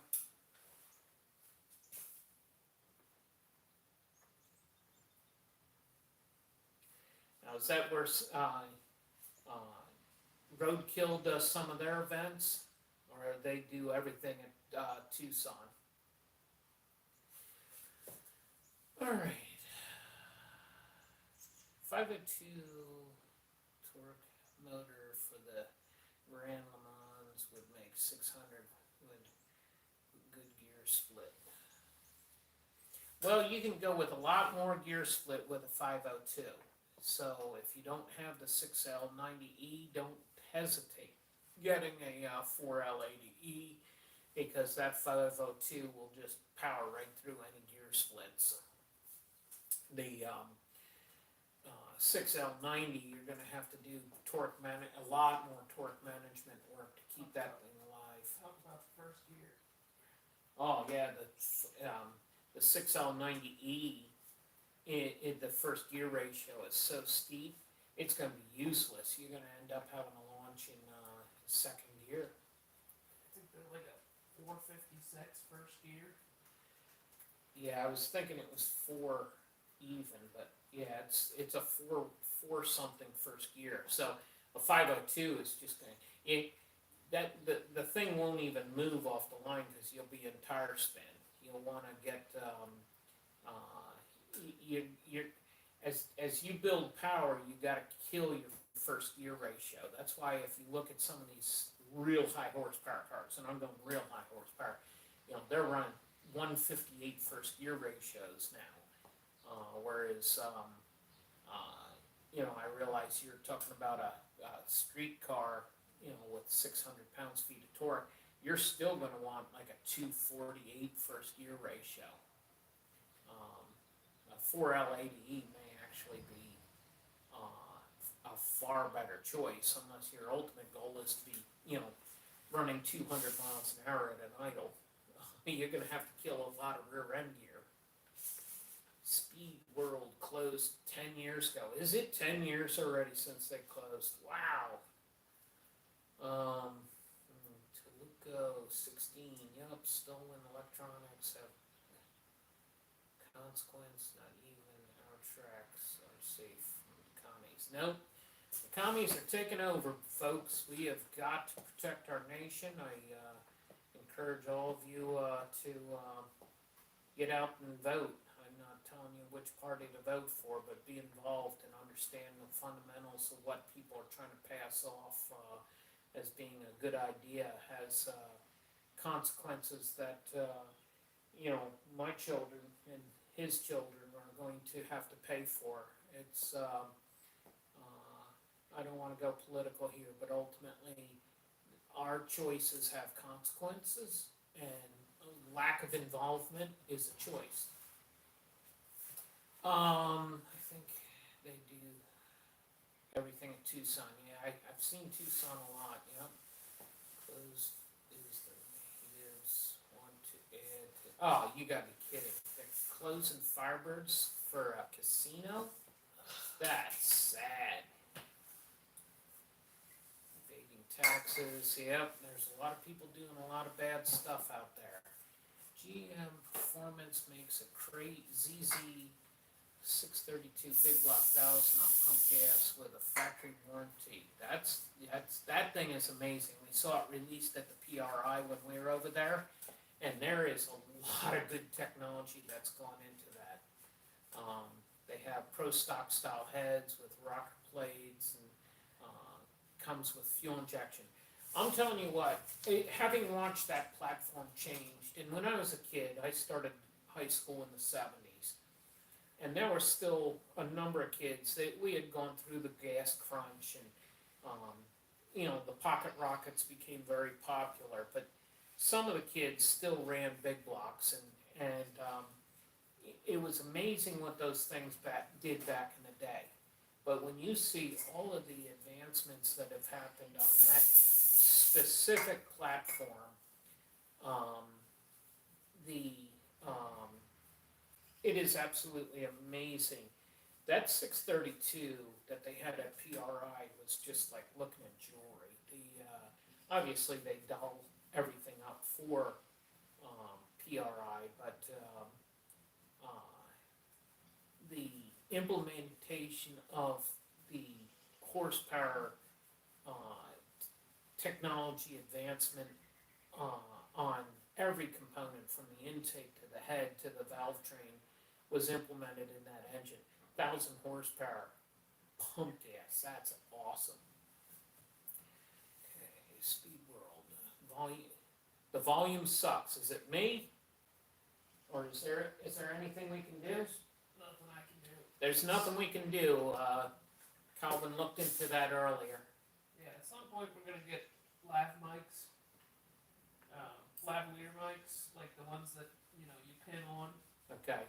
But Yeah, our next gotta efforts are come going to on. have to be to buying more mics. It's trying to buy this stuff to keep this up and running is it's taking a lot of investment on Calvin's part buying the stuff. Just try to talk a little louder. Yep, got it. The 632 is awesome. Wish I had the dollars. Oh, don't we all? I'd love to have 3 or 4 of those things. I'd love to have one.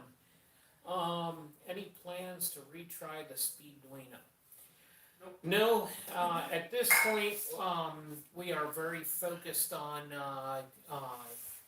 the Holly, the Gold Box, and the Max ECU. Yeah, I don't need to be somebody's guinea pig. Yeah, the challenges with the Speedduino made it didn't justify the amount of work that it took to make the thing work. Didn't justify not using some of the other platforms that we already have implemented, and so we'll stay with those at this time. If you're on a budget limited, something budget limited, I could see doing one, but they'd have to pay me to sort out their bugs. I had a bad enough of an experience, and probably could have damaged my engine for how poorly it worked for me, and I don't need to be a guinea pig for somebody else. So yeah, probably not. I'll just say that. You want to take over here? No, I want to check these rears out. Okay. Is that ready to go in? Yeah, it's ready to go. At least I think it is. Okay. On ZZ632, GM engineer told me that E85 would be a 20% gain. Wow. 20%, that's insane. Well, if it was the GM engineer that was at the PRI, I wouldn't. We weren't real impressed with the GM representative at the PRI. Put any stock. Yeah. I started telling him about what we were doing with the 4200s, and he basically, I got like halfway through what I was, telling him about what we were doing, and he just kind of like, okay, I gotta go, get back to my job, and he literally just walked over to a table and just sat there. I was like, cool, thanks. Okay. Dark Blaze Blaze 176 says the standalone for Calvin. The standalone for the Cavi will be a FuelTech FT 450. It's on its way. I'm gonna have Brent from PFI tune it. That's awesome. Big fan of Brent. He was the judge for the international, however you say it, car show that DeBoss Garage put on, and he chose the Talon to win the event, and I was a fan of him before that, and he's such a positive guy, and big fan of him. The FuelTech stuff, that's something I'd love to mess with. The built-in digital dash is a huge cost savings, but it's going to have to be on the right combo, obviously.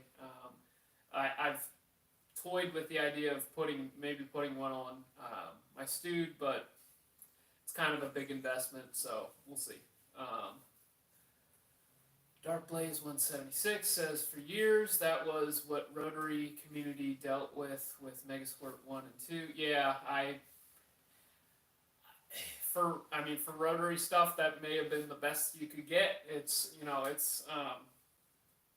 There's so many better options out there for the 6-cylinder and the V8 stuff. It's just, I respect the guys who are trying to develop a cheaper option. That's very admirable. But at this point, I'm not going to put my stuff at risk. So, more power to you. Blaine Thompson, thank you, gentlemen. Your insight is great, help, and inspiration. You're very welcome. I know your name from the Sloppy page. I've heard Matt say your name before, so thanks for tuning in. Dark Blaze 176. I met him at Rocky Mountain Race Week last year. He is a positive person, even without the camera. That's awesome. It's something I've always. I'm not gonna. I don't want to say anything bad about him, but that's something I've always wondered about him. How he kind of seems to put it on a little bit for the camera, and I've wondered what he was like off the camera. Just would love to, talk to him. Toloco 16 says, "Oh yeah, back in 2004, I was on the Megasquirt R&D group on rotaries. We got it, but it was painful. I still run my 20B with though. Works great. 20B, that's pretty cool.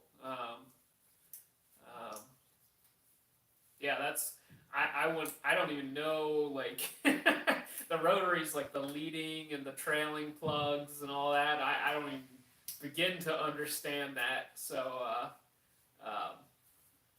that's awesome. I'm glad you guys got that to work. Commander Shepard says Joe Simpson said he likes FuelTech, but it does some issues with the 24X trigger. Huh, that's interesting. I'm surprised. Yeah, the 24X is. That's easy. Yeah, that should be relatively easy, but I don't know. FuelTech's more targeted towards the import stuff, it seems, so that also doesn't surprise me.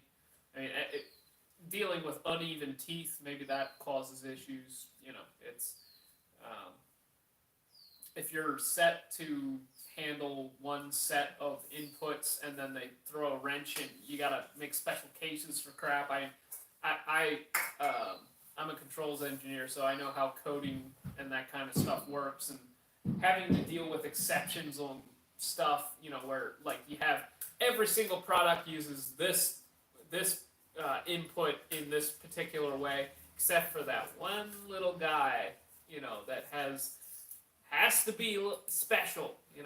The engineers thought they would get a little creative. So yeah, I can understand that 24X is kind of an odd trigger, but it is extremely common, obviously. Yeah, I think Sean Ellington actually had issues with that, didn't he? Dark Blaze 176. Total cost on the FT 450 was 1900-ish, and that's their cheap one, isn't it? That's suddenly I was even less interested. Reef Skinner says Holly Terminator makes it hard to look at other budget stuff. Yeah, I totally get it. I mean the Terminators are very powerful. We've been having some issues with longer term reliability with them. The O2 sensors randomly die, and we have one box that just won't read the O2 sensor anymore. So that's one thing I don't like about the Terminators. For the most part, we've had good luck, but we have had a few that have had issues. And that's on the ECU side. Yeah. Yeah, and we've like replaced O2 sensors, and it still doesn't read, and it's very clear that it's a ECU issue. But yeah, when they work, the Terminators are awesome. Their tech support sucks. Yeah, their tech support's awful too. But like when you have a high enough tech support question at Max ECU, you talk to the CEO. Like it goes straight to the CEO because he's the guy who coded the thing, and that was getting the 7X trigger to work with the Max ECU was a really a fun process. It was like I was working with the CEO at Max ECU, and he was, he had all kinds of colorful language for this, the trigger. He's like, junk trigger, and then he'd be like, I'll talk to you tomorrow. Like he'd give have a series of expletives, and then this piece of crap turbo, and then or trigger, and then he'd ... I'll have something for you tomorrow. It was fun to work with him on that. Dark Blaze 176. We sat and talked about the EPA BS for a couple hours. Yep, EPA. It's a blessing and a curse. I mean, we wouldn't have the LS engine if it wasn't for the EPA. I'll just say that. Tall Wheel 38. A lot of times it is a ground loop or improper shielding issue or crosstalk with nearby RMI that causes sensor issues. Is that the issue with the fuel tech with the 24 tooth? That's interesting. I wonder why the 24 tooth specifically has issues, but the 58 tooth does not. That's interesting. Maybe it can't filter it out as easily because it may or may not be a legitimately longer or shorter pulse. Commander Shepard says, I run a Haltech Elite 2000, and so far it's been great. That's awesome. I'm glad you like it. I'm a big fan of. It seems like the Haltechs are very powerful. I've never used one. Would love to, but at this point, I'm not going to pay for one. This is a small bearing, and that one are bigger bearing. They're not the huge bearing like the 325, but they're 325 bearings. This is a 306 bearing. So we're gonna have to get new bearings Okay. to put. Well, we need to measure these axles and see if the 35s will work in the Nova. Okay. Because we may be able to put a 35 spline center together. Okay. Cool. The gun drilled ones. What's that? The gun drilled ones. No, that's the Mosers. Oh. The Okay. ones that we just got at the Cecil. The gun drilled ones are motors as well. But, okay. Cool.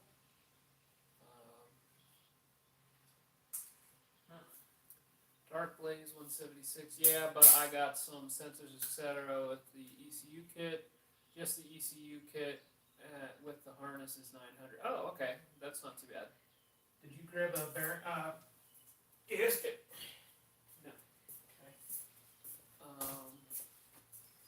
Lions can fit a lot of groceries in that. Yep, that's good old station wagon.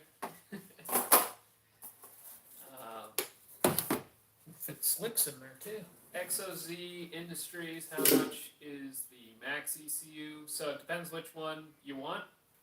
The lowest option one, which is probably on par with the FT450, is like $700. But it doesn't have a dash, so got to take that into account as well. That the Fuel Tech are a digital dash. I gotta grab my phone died.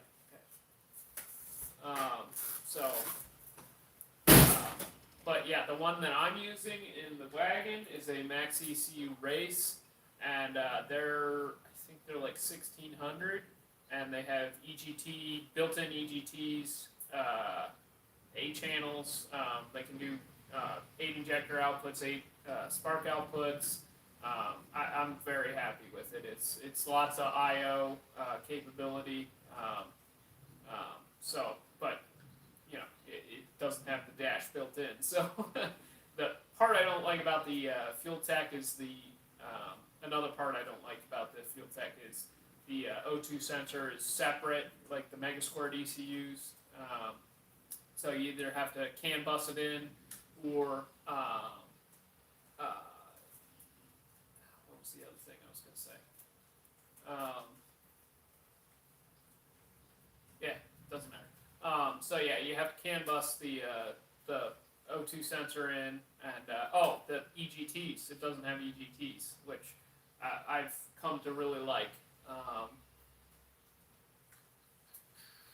Tall Will 38, but chasing these issues down when you're the first guy dealing with them is a bummer. If you're not interested in the problem solving them, all you want to do is plug and play. Oh, I totally get it. Yeah, I mean that's. When it's like little things where they at least get like the trigger right. I'm okay with that. I'm okay going back and forth a little while just to get the VVT to work. But when you can't even get like the trigger, like where all the cylinders have even timing and stuff, like if you can't get that right, like in the first try, then we're gonna have problems. And that's where I got to with the Speedmaster. It could have seriously hurt something. Like, I made a full pull on the dyno, and it probably should have checked it over a little better on my side, but I just assumed they, ran fine at idle, and anyways. Toloco 16, are those Holly boxes epoxy sealed, or can you go in there and repair the electronics? That is the main reason why I stick with Megasquirt. You can repair it if needed. Yeah, the Terminators are not potted, so you can get in there and repair stuff. The other higher end Holly stuff is potted, so you can't go in there and fix stuff. Max ECU is the same way. It's fully potted. You can't get in there. Yep. Tall Will 38. I have no idea about the particular ECU, but I see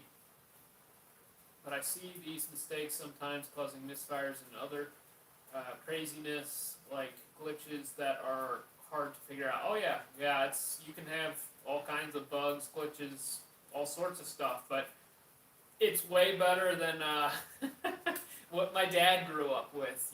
My dad, you couldn't do what we do today. If you wanted to just tell the timing to do exactly what you want it to do, he was dealing with weights on a distributor, for a centrifugal advance, and vacuum diaphragms and springs and different, if you were to try and duplicate what we have the capability of today, back then it would be, you'd have to be a crazy mad scientist and with all kinds of test rigs and stuff. It's amazing what we have access today that my dad, when he was young, it was just, you were dealing with it was, junkyard garbage and trying to he's trying to guess at what it was doing, and all the data logging capabilities that we have today. It's just it's data is our friend. It's amazing what we're able to do these days. Dark Blaze 176, the FT 450 dash is the ECU itself. Yeah, that's the cool part about a Fuel Tech. That's like, whenever I'm like looking up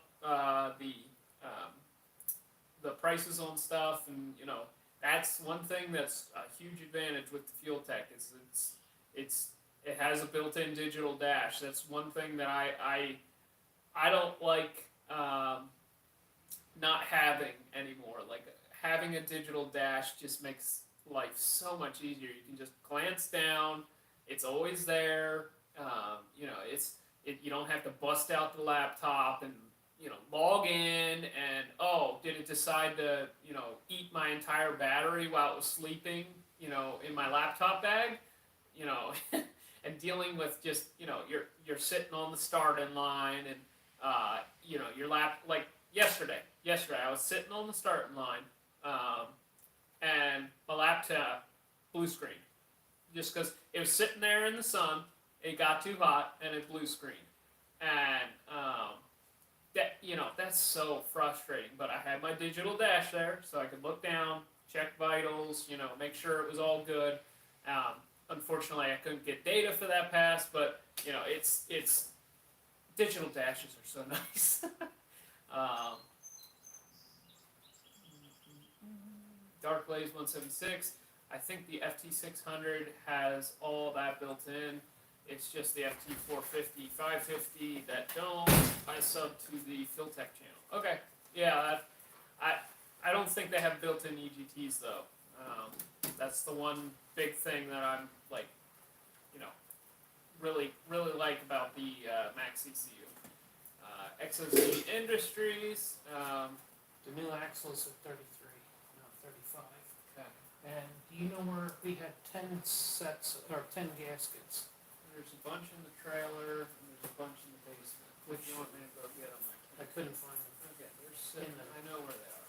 Okay. Okay, you want to take over? I'm right here. You are. Okay. Thinking Max ECU or Holly Terminator. Okay. 58X4. Yeah, that's LS. 502 is a big block. Yeah, he's probably gonna add it. Okay. External. Yeah. Okay. Cool. LS coil, yep, that's cool. Alright, just got home from the junkyard. Cool, we love junkyards. Looks like you're having fun. Yeah, we got the two center sections are pulled, and we're getting a gasket, and we're getting ready to put the 315s into the wagon. Oh yeah, I'm 51. My first car was a Mercury Comet with a 256 with points and a carb. We'd get along good. I feel your pain too. Same with my dad too. He's a street racer in the 70s. Did Calvin tell stories about me? He's not allowed to do that. 70s, 80s, Chevelle, built 327, built Paraglide. Did that boy tell on me? Alright, data in my days was a choice between idiot lights and analog. Don't forget the seat of the pants gauge. There's a lot of guys who claim they ran 10s until they got to the drag strip. Is your 51 a Starlight Coupe? Yes, it is. It's got the upper windows, and it's the smaller of the two, which is the Starlight, as you obviously know. Back in that era, Studebaker made two different sized cars that looked very similar, and the Starlight was the smaller one that they used, guys running gasser used. And if you wanted to record the data, you had to bring a friend along. Yep, that's exactly right. If you love junkyards, you would love Phoenix. Laugh out loud. I think there are over 120-mile radius. Oh my gosh, I would be in heaven. When I was a kid, I always wanted to own a junkyard. Alright, we need some blue goo. Mom's making lasagna. Yeah. It smells good in there. Oh, She's Mom like, makes good lasagna. I walked in there and gave her a hug, and she's like, You smell like rear end glue. Alright. I want to weigh that other center section too. Alright, we get goop over here?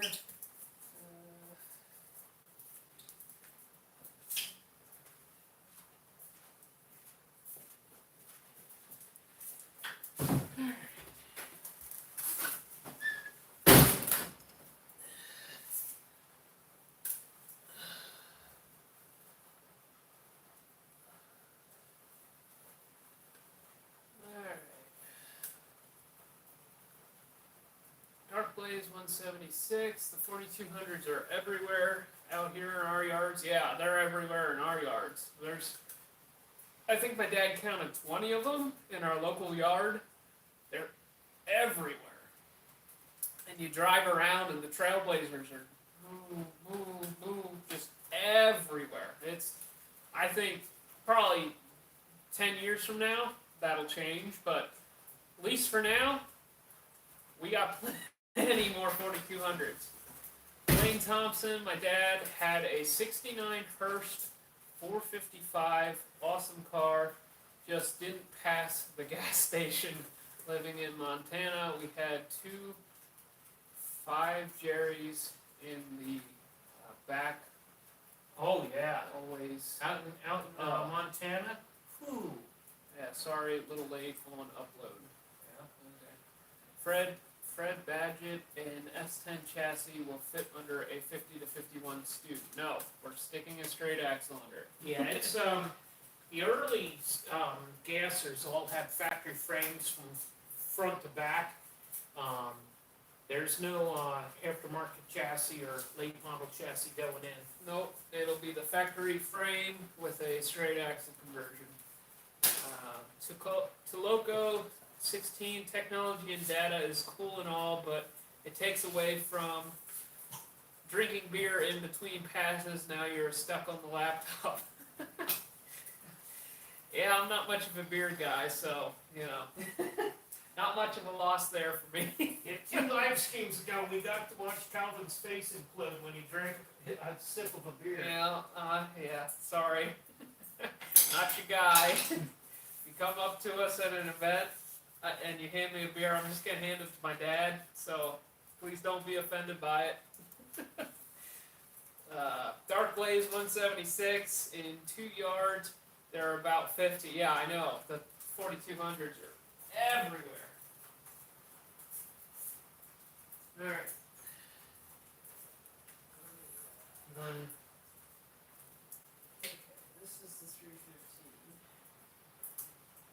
Yeah, I gotta get, there's still goo on here. Okay.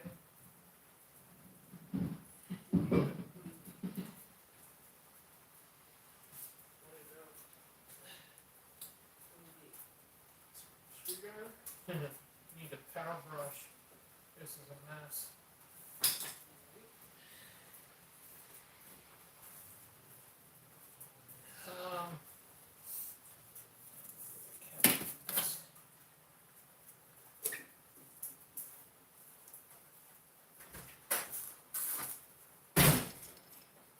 Hold on, guys. Calvin's getting a tool.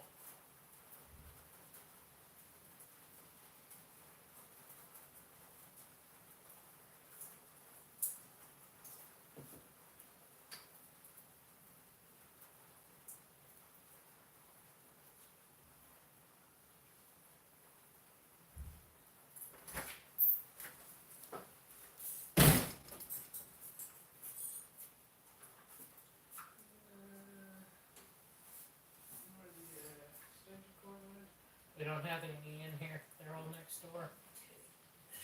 We're gonna need a light on your here soon too.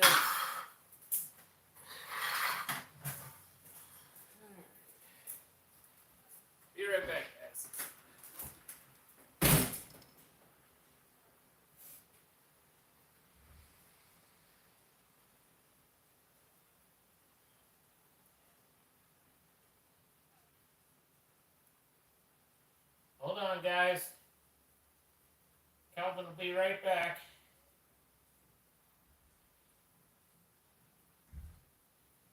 You know when John Wilburn's gonna be streaming? I don't, and I'd have to look.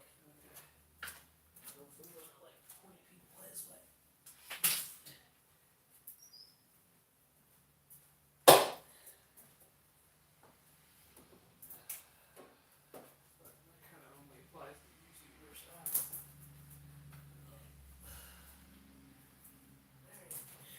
A little bit of noise, guys.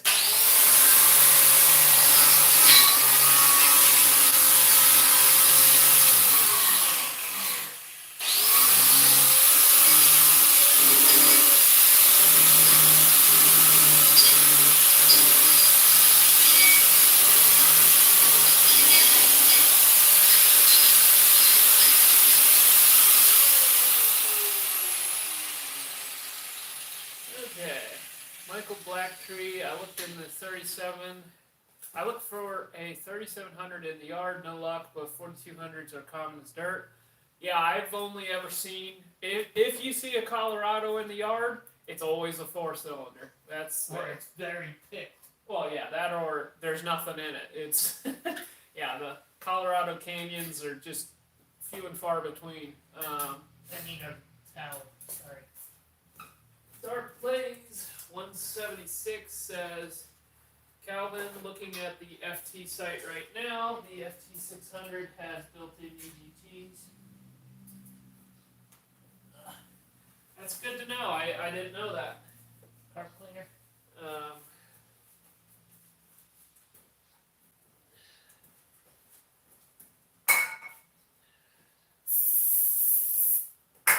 Okay.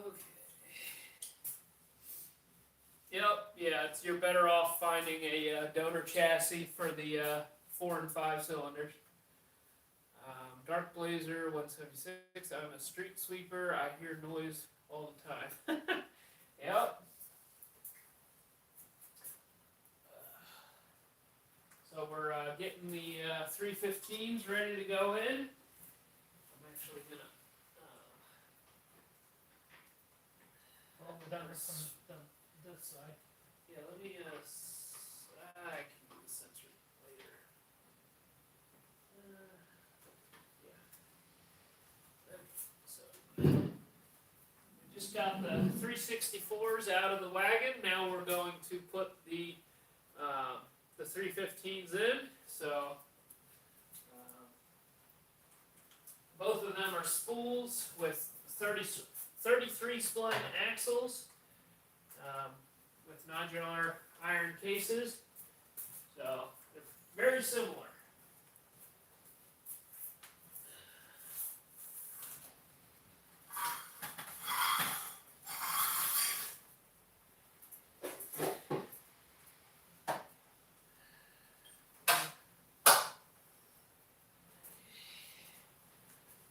Alright, Blaine Thompson, thank you guys.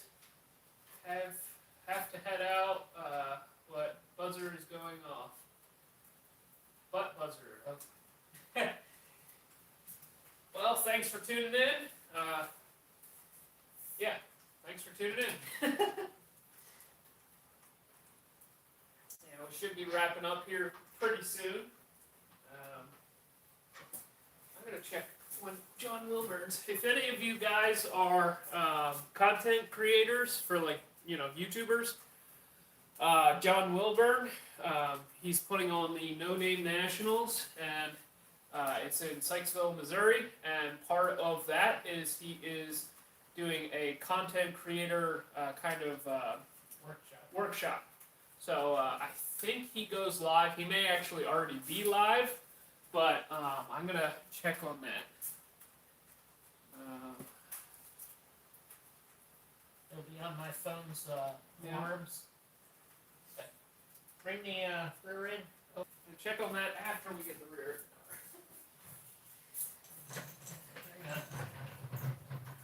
Oh, what you gonna put it in with that? I was just gonna sling it. Oh.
works? The old slave driver throws the old man under there to sling the center section in. Where's the the laughter here? Okay, where are you at? Butt buzzer going off. Hey, that's a little bit too personal there. Let's see. In 2023 would be cool to see you guys, Rocky Mountain. I don't know if we're gonna make it out to Rocky Mountain. That's a $3,000 fuel bill to get there and back. Need an Atlas powered car. We need to take up a fun driver for that.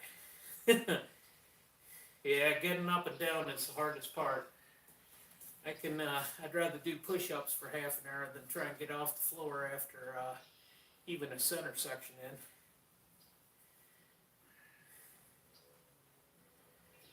in.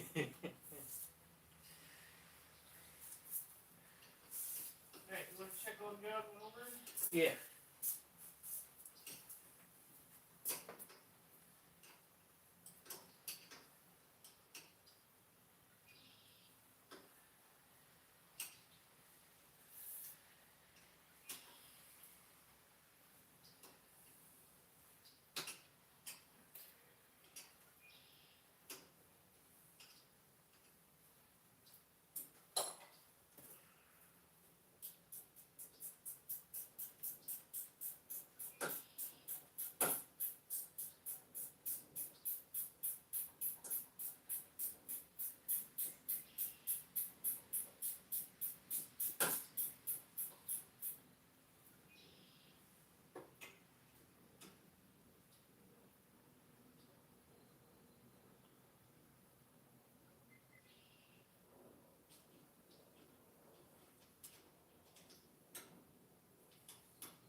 Uh, 5 o'clock. So 38 minutes from now. Okay, so hopefully we can end this around that time and send everybody his way. Alright, so I have YouTube channel, but don't think my car will be ready for the No Name Nationals, at least not this year. Oh, that's a bummer. You have 500 subscribers, because that's one of the requirements for the No Name Nationals. Old Cletus does it every year. Yes, well, Cletus has a multi-million-dollar budget. Yeah, the current cost of fuel, it would suck. I've got around 8,500 saved for the 2023 Rocky Mountain Raceway. Yep. It's if you've never done a drag week or drag and drive event, they are some of the most enjoyable events, but you spend a lot of money between hotels, transportation to get there, fuel for the car. My channel just passed 1,000. Congratulations, bud. You can start monetizing now. If Calvin could produce a standalone accelerometer for the junior dragster world, he could get rich. Record time for full throttle to 1G or so. No one has one that works. Tuning tool. Yeah, I would suspect that as much money gets spent in the junior dragster world, there probably is somebody who's already got something out there. They just haven't shared it yet. Cleet has the market down. He is even selling Freedom Factory grass, and people buy it. Yeah, it's kudos to him. He's taken full advantage of the opportunities that are out there. I appreciate the folks that have joined as members on our channel to help support us. This is a lot more difficult to get a channel established than folks realize. The amount of hours that go into it work out to about $1 an hour of return value. So members helping and anybody donating, what a help that is to us. We're hoping to grow the channel. You know, obviously our flavor is to share information, both the good and the bad. Can we post the link in the chat? I have verbatim. Can you help out there on that? He's asking about post a link in chat. For the member? Yeah, to become a member, if you go out to the Should be able to see it right now. really? Yeah, you should be able to just scroll down, and it's right next to the subscribe button. Okay, it's next to the subscribe button. It says join. And if you click on join, it gives you all the options. Oh, did I hear that earlier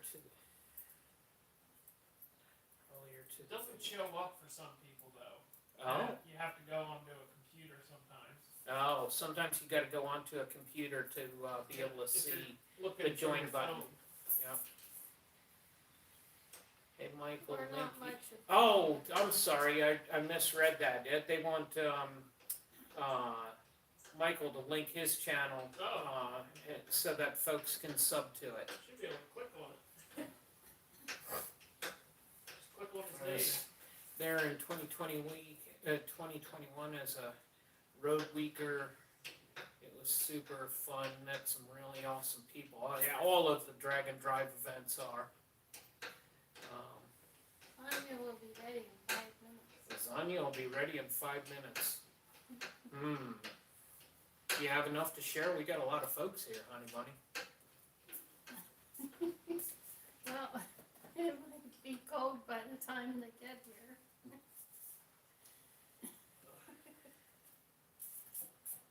Okay, come on, Andrew. I've lost it. Okay, you answer questions, hon.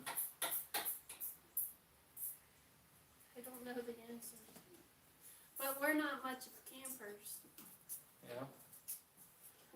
Cool thing about Rocky Mountain is you can camp at the track. Yeah, that is cool.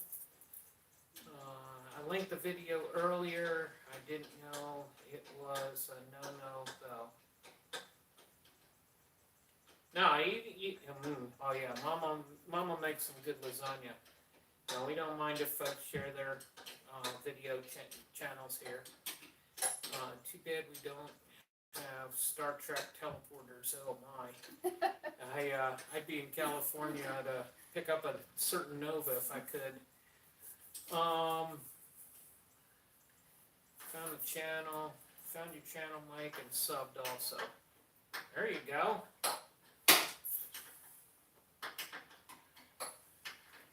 All right, guys. What other car questions do we got? What's that? The sticker, I didn't see that. Boost on board. Boost on board. Yep. Not baby on board. They said Cows and Hobbs. Pick a black tree. Thanks.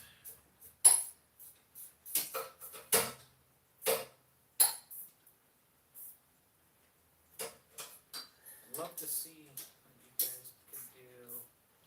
Oh my, we would love to get a hold of that thing. I doubt we'll be picked for it, but if we did, we'd be figuring out how to get to California pretty fast, and we would make you would see a lot of videos, a lot of days in a row as we got that thing ready, because I think we would try and get it ready for the Street Rod show has a burnout contest, and I think they do, or was that only with Good guys. Good Guys? I think Street Rods tried it, but only like 2 people participated. Yeah, because nobody brought helmets. They didn't tell anybody. But then the big thing that would come out of that is we would either try and get it to Midwest, and if that didn't work, we would definitely take it. We're scheduled to be at the Race for Ronald's House, which is at Maple Grove on June 18th. So if anybody's in Pennsylvania, comes out, support that. It's a fundraiser for the Ronald McDonald House, and there's going to be a lot of folks there this year. Going to be there. Tony Angelo's going to be there.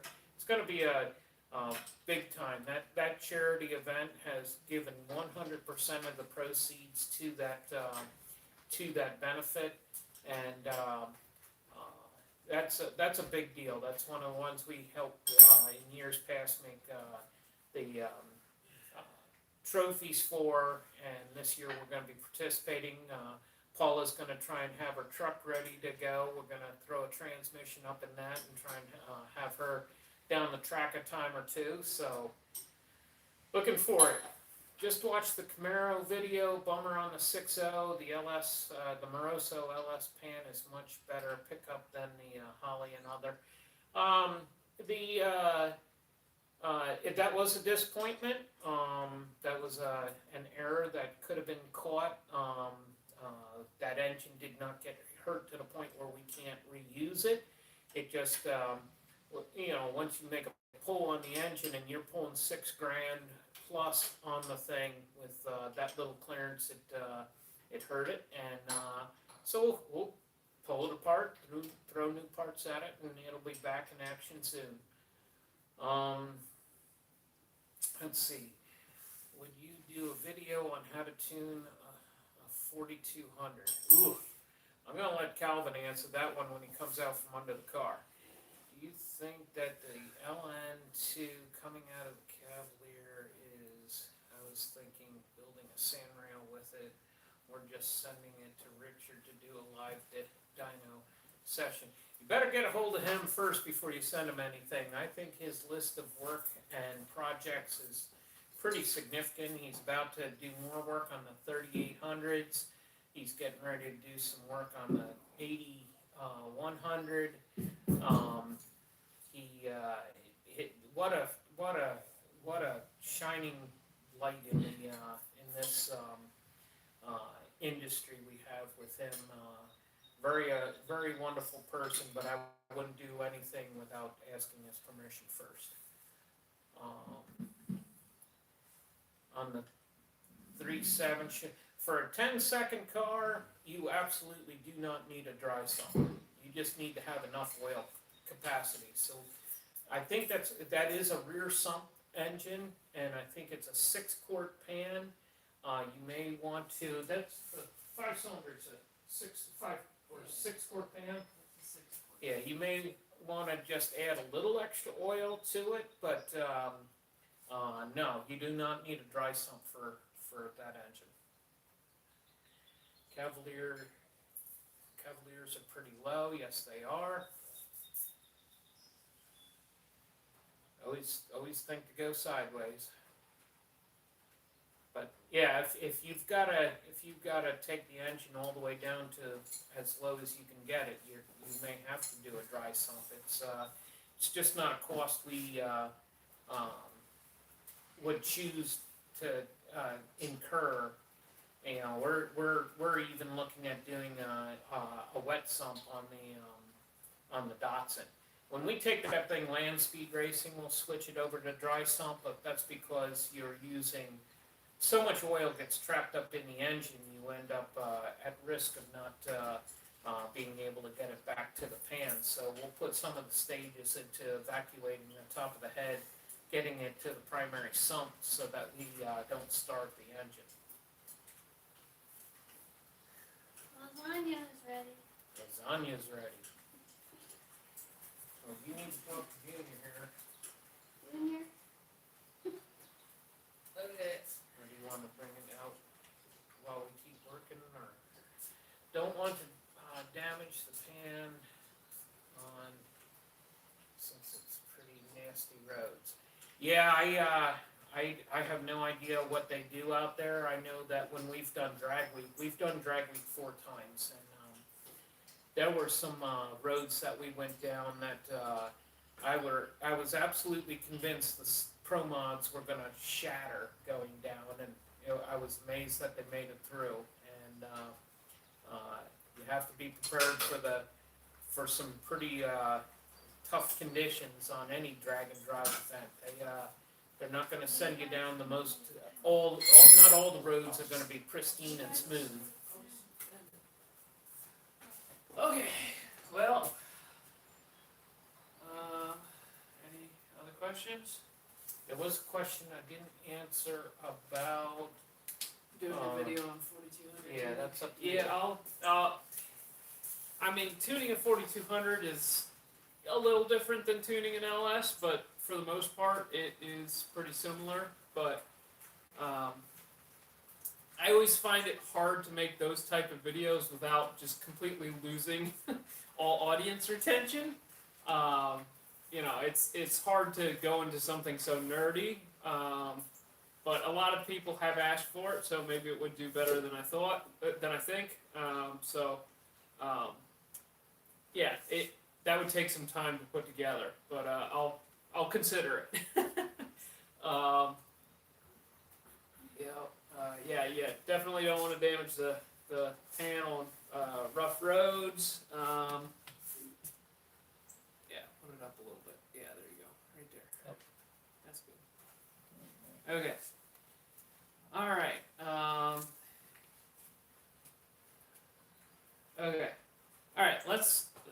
We're gonna do one more thing before we cut the stream off here, and that is we're gonna show you the Datsun, because we talked about showing it to you earlier, and okay.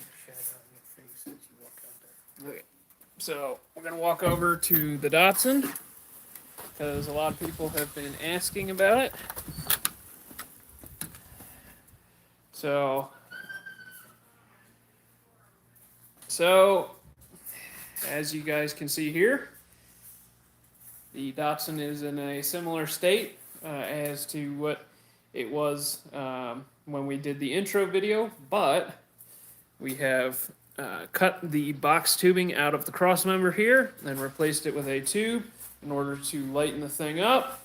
We've also replaced some of the tubing here with chromoly, and all in the efforts to reduce weight. And you can see the tubing for the header for the first turbo. We've started to knock that out. So I'm pretty happy with how that's all coming out. One more little sneak preview, just because you guys tuned in live and you watched all the way to the end.